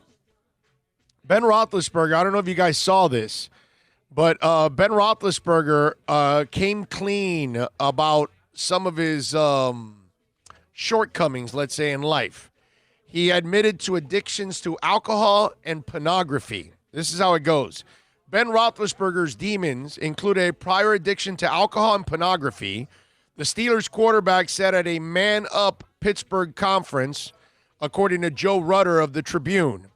Roethlisberger was invited speaker at the conference, which deals with faith and a man's role as a husband and father. He used a 15-minute segment to discuss his shortcomings off the football field. He says, I've fallen short as anybody. I've been addicted to alcohol. I've been addicted to pornography, which makes me then not the best husband, not the best father, not the best Christian I can be. You have to dedicate yourself and understand that you can get out of it because of the grace of God. He goes on to say, it wasn't like I stopped believing, but you're not sharpening your skills. I'm still praying here and there, but I wasn't as strong of a Christian in college as I wish I would have been. Okay? Now, the part I want to know is, okay, so Ben wanted to come clean about his pornography and his alcohol. Did he come clean at all about rape? I'm just wondering, because here's a man that's been, charged with a sexual assault twice. Not once, but twice, okay?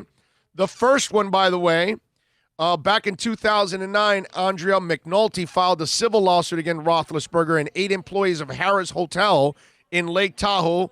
The suit alleges that Roethlisberger had raped McNulty in his room at the hotel in July of 2008. The suit also alleges that 8 employees had aided in covering up the assault. At the time of the alleged assault, McNulty was an employee of Harrah's, where Roethlisberger was staying, and according to her complaint, Roethlisberger asked her to come to his room to fix his television. After she entered the room, he allegedly grabbed her, held her against the will, pushed her on the bed, and raped her. Okay?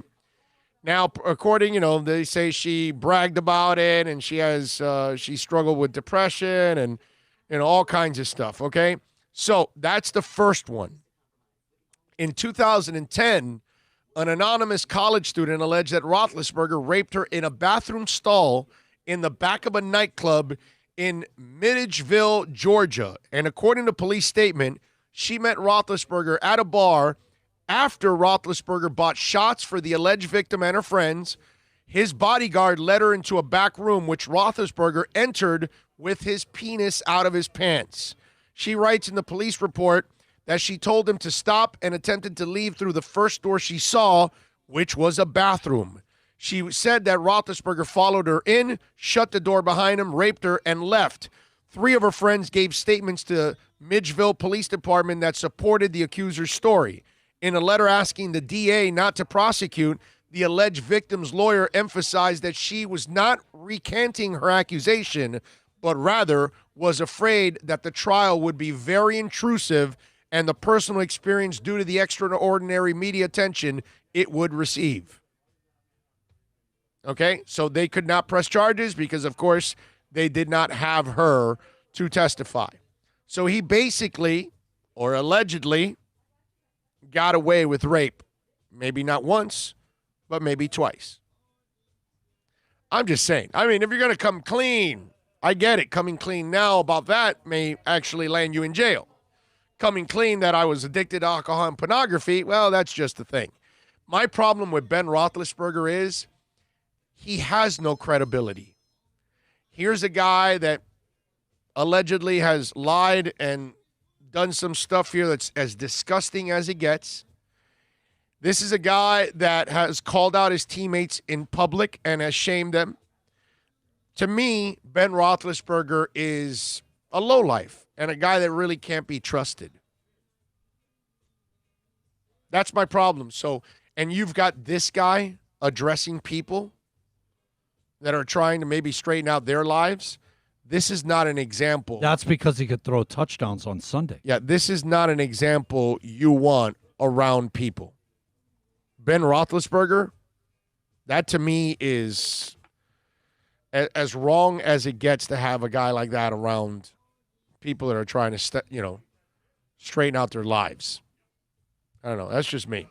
All right, 786-322-1105. If you want to get in on the accidentlawfirm.com text line, you can also reach out to me on Twitter. That's at Big O Show. And the NFL, by the way, got more news out of Pittsburgh. Mike Tomlin told reporters yesterday on a Zoom conference call that 2 Steelers tested positive for COVID-19. We had 2 positive tests, but it's been guys that obviously are not in our facility. They've gone through the appropriate protocols and are back to work. I'm talking about dating all the way back to the spring of this thing. I was talking with Bill about this before the show. I am at a point now where I am pretty much convinced that college football will not happen this year. Okay, I told you this already. I don't think you will control 100 penises on each team. Sorry. They're too horny. They want to bang everything. You can't lock them in a dorm. It's not going to happen. Okay? Kids are going to go party. They're going to go hang out. They're going to go get laid. They're going to do all kinds of things. They're going to be irresponsible. They're going to be shaking hands. They're going to be exchanging spit. That's just the way kids are, man. They are invincible, and a kid is invincible. An athletic kid, oh my Lord, he's Iron Man or Iron Woman, whatever. Even though I don't think the female athletes are going to be nearly as irresponsible as the male athletes, but still, my point is, I think this is going to be a major problem for college football. I don't think we'll get college football this year because, I mean, the cases are going up. They're not going down. And we're getting closer to these sports playing, and cases are going up. That's not good. And football can't be played in a bubble. The NBA gives me hope because they're in a bubble. So it looks like you can pull it off. Football will not be in a bubble. And college football has even more kids, and they're on campuses, and they're kids. It's going to be hard. The NFL, I give it a chance because there's a chance that these men have to pay bills. They've got wives, they've got girlfriends, they've got cars, they've got mortgages, they've got all kinds of things. Responsibilities make you responsible. Well, or they force responsibility. Right, yeah. One of the two. They either make you responsible or they force you to be responsible because if not, you're going to lose everything. And most of these guys don't want to lose everything. So I don't know when these players tested. Obviously, it sounded like it was before, and they're clear now, and they've been fine. But I just think that the pros have a shot. It's going to be difficult, but they got a shot. But college football, man, I just don't see it happening. I really don't. Football, just the sheer number of people we're talking about. Yeah. The more people, everyone's a tentacle, and every person they come in contact with, they bring back into the group. Yeah. Bottom line. Yeah. For those of you that are Lincoln Park fans, we all know Chester Bennington obviously passed away a couple of years ago. Mike Shinoda has now teased out that there could be unreleased Lincoln Park material coming out. Now, that would normally get me pumped up, but I'll tell you why I am not pumped up about it. All right? He says that there may have been songs that not every fan has heard with Chester Bennington. So as the 3rd anniversary of the singer's death creeps closer, Shinoda revealed that there's unreleased material from their One More Light sessions that featured the late frontman's vocals. He teased a song called Friendly Fire during a Twitch live stream.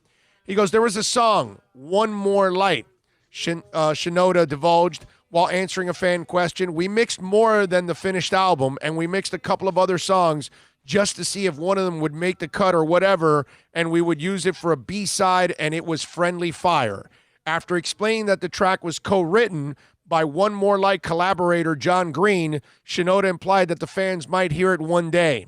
I still love that song, he confessed before asking himself if he ever released a track. Is that out of somewhere? Did we put out Friendly Fire at some point? We didn't. Did we? And after a fan suggested he dropped it during his stream, Shinoda laughed. Yeah, okay. We're going to put out a brand new effing Linkin Park song with Chester's voice in and out. On it, by the way, I'm sorry. I don't think so, he said. You literally are going to have to wait years to hear that song. So here's my problem with all of this. If you told me that the songs were from Hybrid Theory or Meteora, and they were extras from those albums, those are the real Linkin Park exceptional albums. After that, the albums got worse and worse and worse. They weren't even close to the first two albums. So One More Light wasn't a good album in the first place. So if it wasn't good enough to make that album, why should I be excited about it? You know what I mean? Now, if you told me, hey, we had extra songs from Hybrid Theory and Meteora we never used, now I'm effing intrigued. Because those two albums are loaded.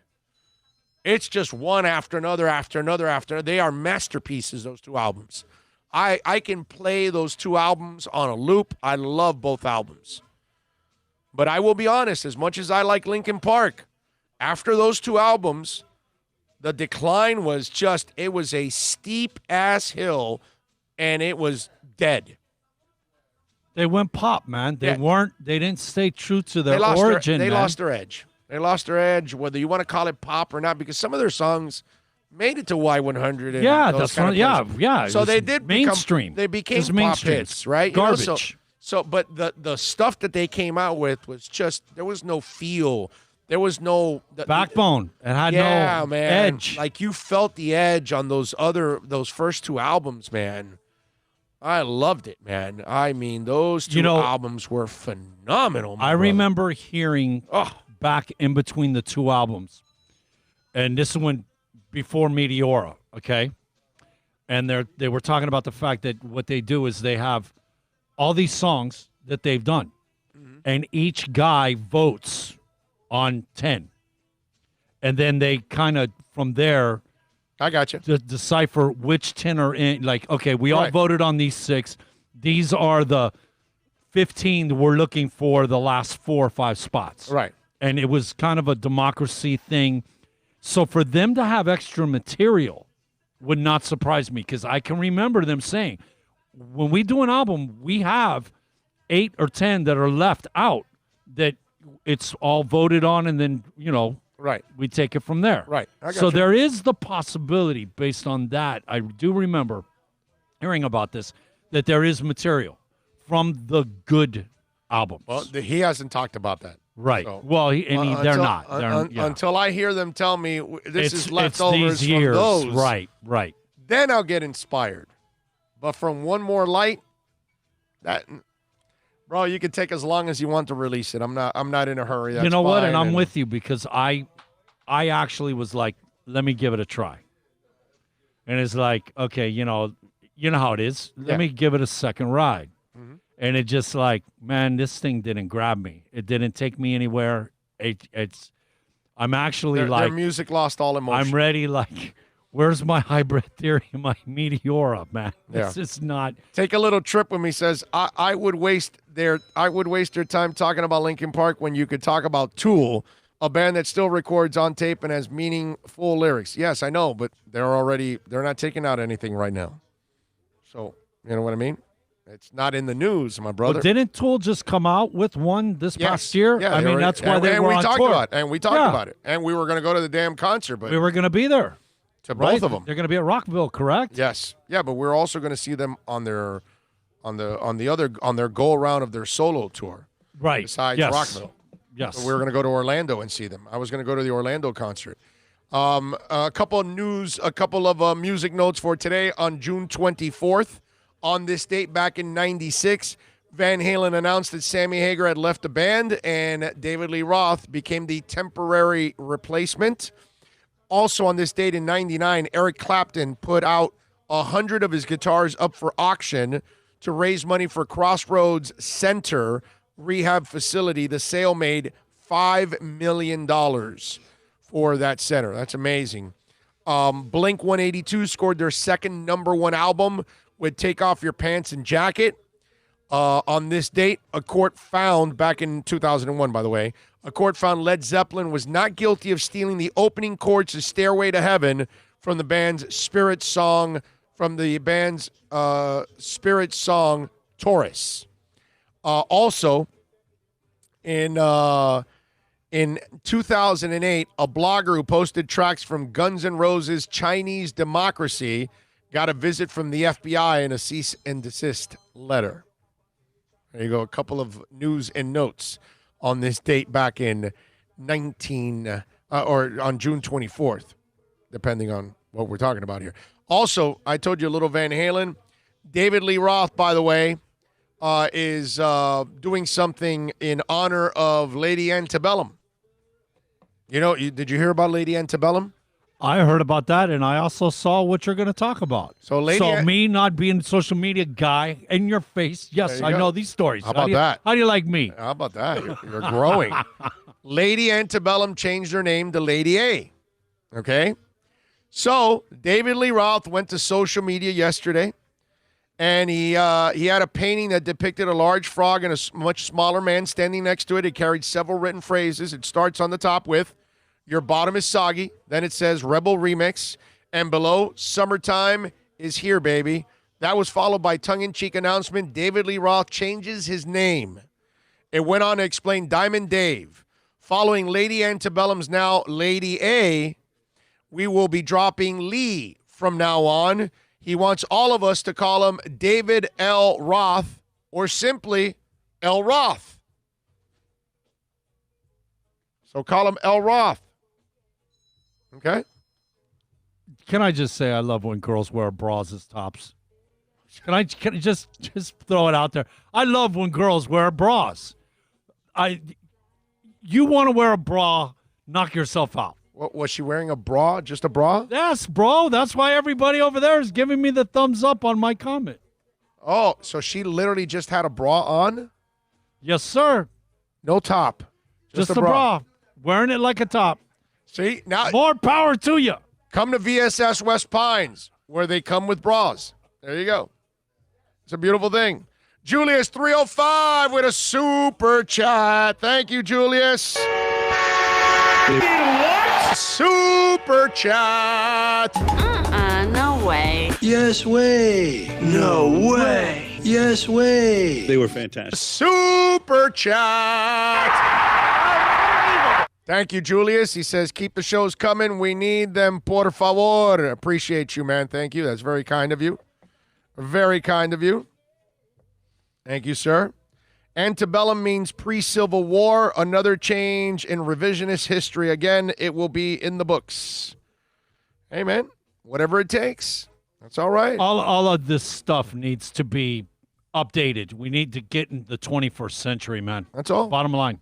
NorCal says, my Dolphin group rep still thinks the season will happen. I'm not so sure at this point, but I'm happy he's optimistic as his thoughts have proven true throughout the years. Well, but he's also part of the Dolphins, so he has to kind of be. But you know what, NorCal, I give pro football a chance. Only because maybe the pro football players have so much riding on it that they need the money. College, I'll be shocked if they play college. I really will, because I think if they do, it'll be a disaster, because there's going to be a lot of kids that are going to miss time. You're just basically thinking there's too much thinking going on with the little head, not the big head. Yes. And that's basically going to be the downfall. Well, let's be honest. When you're a teenager or in your early 20s, you only think with that one. So that's just the way it is. Majority of the time, yes. Yeah. You know? King Short says, nice. You guys always kick ass. Great. I hope he was talking about us. Maybe he's talking about something else. I have no idea. But King Short, thank you, my man, if it was for us. Just in case. Let's see. What do we have here? Bill produces the show and stop looking for Strange. Well, I mean, do you blame him? You know, I'm doing the show, so I can't really be like, screwing off and looking around. He's not talking, so he can look around and. No, I'm actually over here. I didn't get to see her. He did point it out, and then when I looked, I didn't get to see. Like, I saw her walk out, but I could not tell. I just couldn't tell at that moment. So I had no idea what these guys were talking about. That we had a woman in here that all she was wearing was a bra. Hey, I'm multitasking. I'm in on the show. I don't blame you. I'm over here doing the podcast for the segmenting up, and I just had to glance and you should have taken a picture. Sorry, well, that would be obvious. No, I got the picture. Why not? People trapped would in my head. You could have posted it on Twitter. People would have been interested in it. You know what? I didn't even think people about are that. losing their I'm sorry. minds over everything. Shaking my head. Yeah, well, you know what? It's a PC world now, and it's been like that for a while.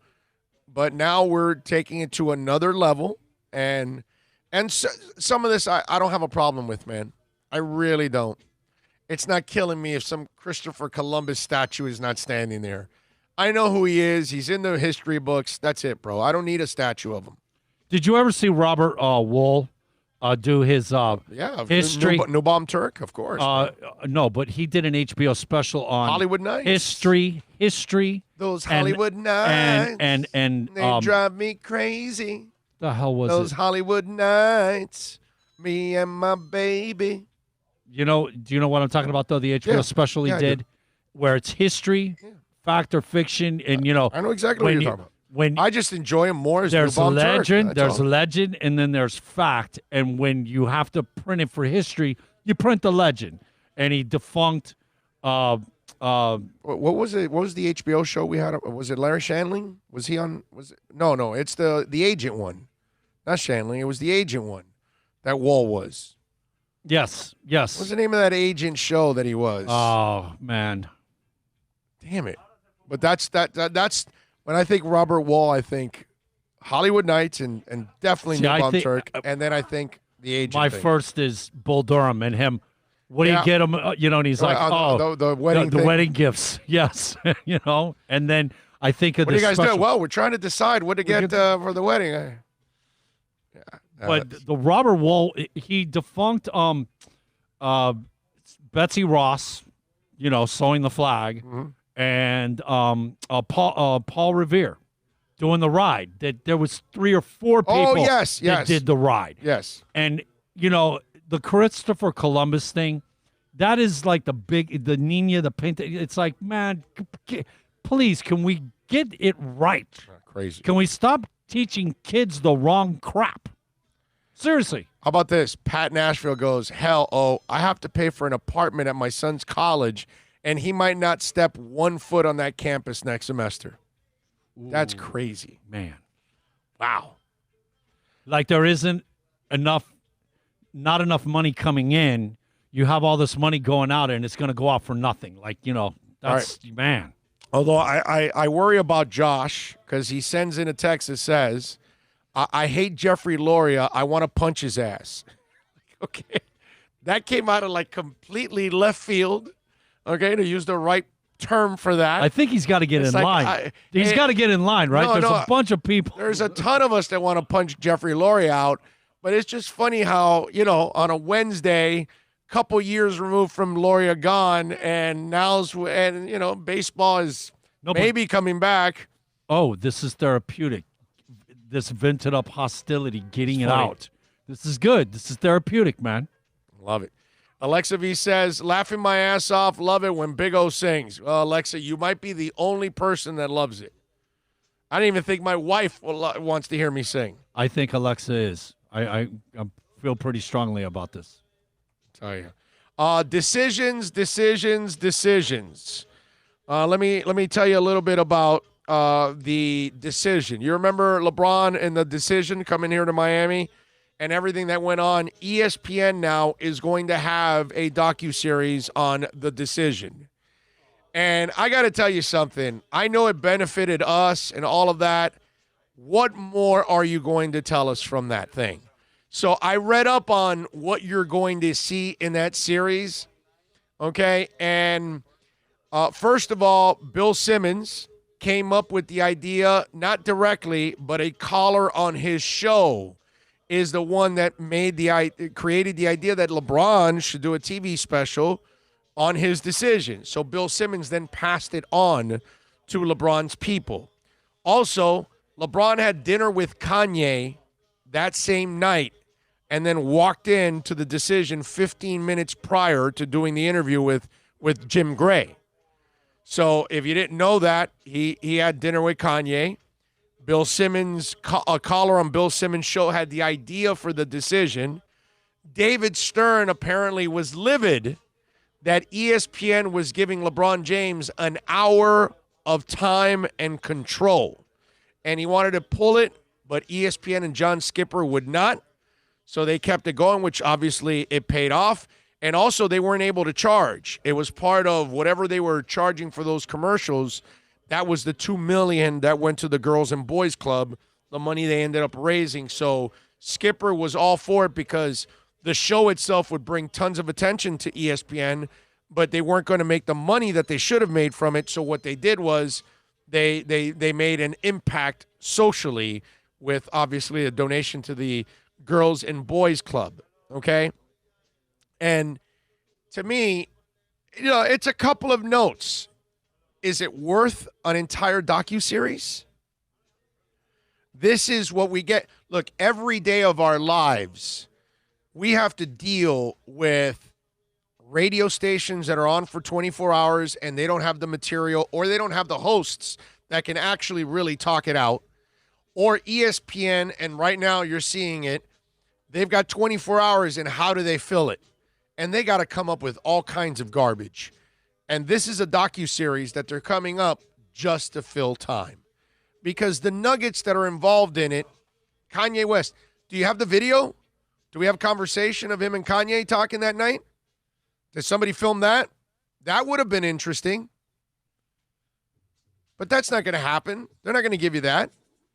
So if you're just going to tell me that, a caller on Bill Simmons' show had the idea, Kanye West, and Stern wasn't happy, you can write an article about that, like the article I read about the docuseries coming up. Oh, is this docuseries? Is this Fonzie jumping a shark, bro? Is this just that's all it is. Yes. It's jumping the shark, basically. Yes. Okay. I mean, There's no other way of we looking got at it. him. I could give a crap about it. Yeah. Like, right. And you know what? It's funny that you said that. I never watched the Sammy Sosa McGuire thing. I have it recorded there, and I still. Can I tell you? I have no interest. I watched the first 5, 7, 8 minutes, and then I left it for my dad because. Did he finish it? He took my nephews to see one of the games with McGuire when he was in town, and he hit 2 home runs that night. Okay. And it was a big, at the time, Right. But my dad hasn't watched it. And it's a great night for him because he got to take his 2 grandsons. Right. And he hit 2 home runs. Right. I got you. My dad hasn't even watched it. I Okay. I have it recorded. I haven't erased it, but I just have not recorded I gave it 7 I have not minutes. watched it. I will say this. Sammy You gave him Sosa 7 more than I did. Sammy Pretty strong. Sosa has more makeup on than any whore, whatever you want to, equivalent to makeup. Like, Right. it's layered up, man. Like, I'm looking at this guy like, wow. To me, it just, I just haven't had the interest to watch it.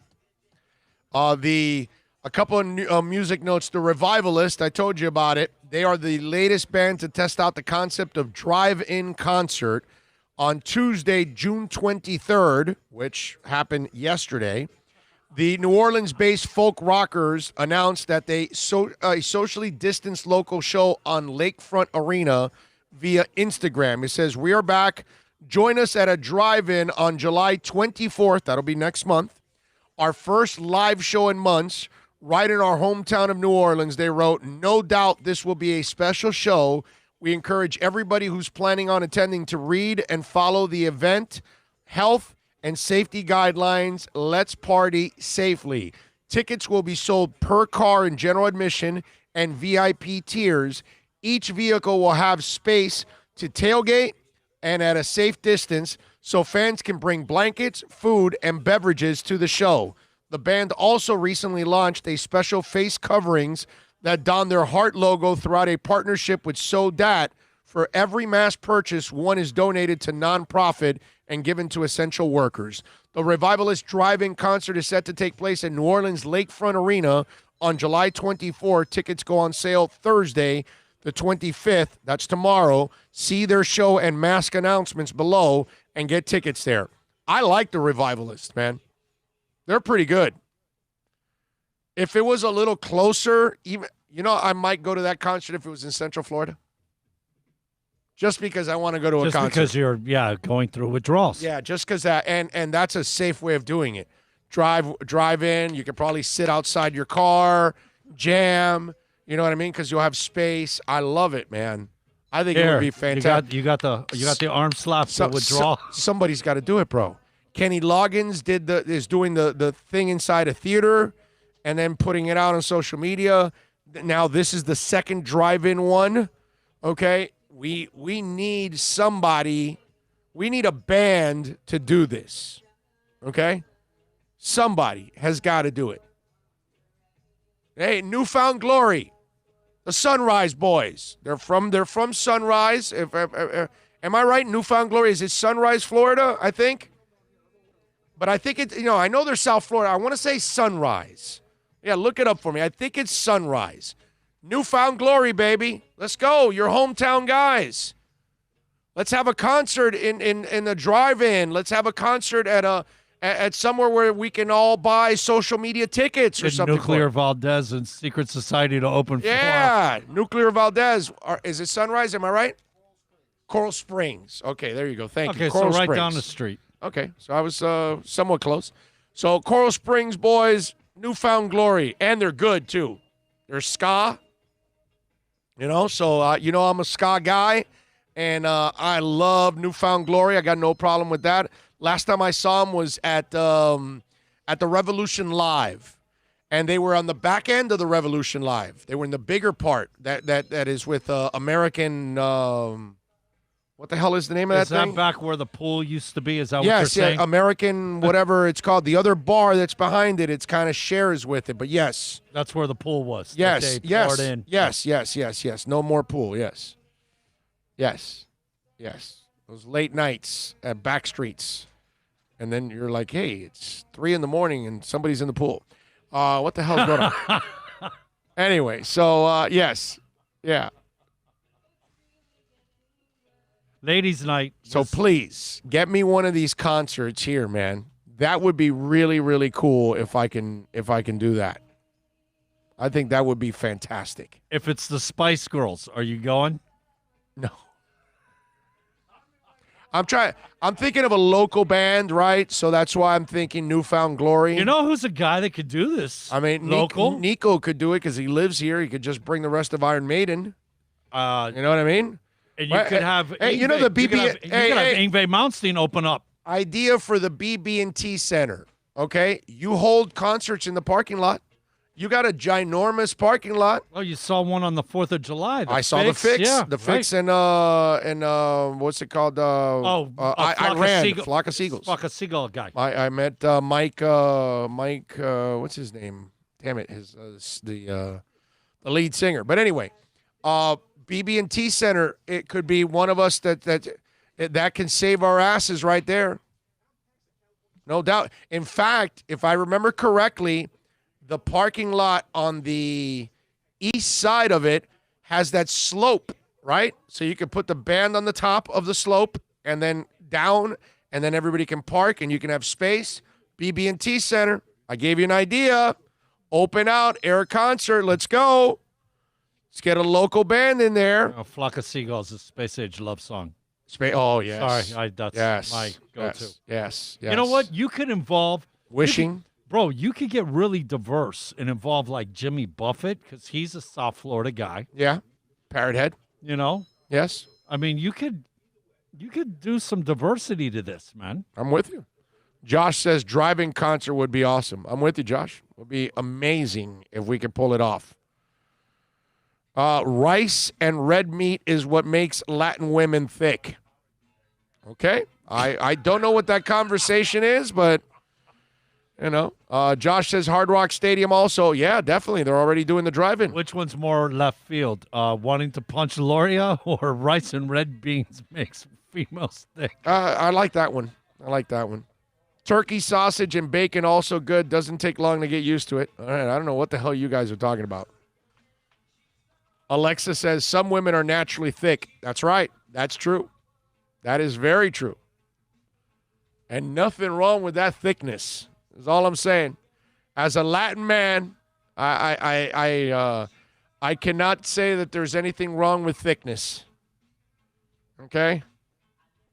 God was a genius when he made women. Yeah, if not, we'd be playing with ourselves. All right, anyway, we got to wrap it up here on the show. All right? Anybody, by the way, anybody see the UFO over Miami yesterday? Did you see that on social media? Some guy created like 5 lights in the sky. I don't know if he had like a couple dudes or some powerful like flashlights or something like that. And then he filmed it. And then everybody's like calling the BS because it's like, okay, there are hundreds of thousands of people out there at night in South Florida, and you're the only one that got that video, right? And so it was one of those things. It was funny watching people. I don't know if any of you saw that on social media last night, but did you see that whole UFO thing over Miami? On social media, some guy put out some fake video. Just put UFO Miami on Twitter, and it'll come out, and you'll see the lights. And it's somebody that, I don't know, they must have had some high-powered, like, flashlights, and they rigged it in a way that you could tell it was kind of bogus.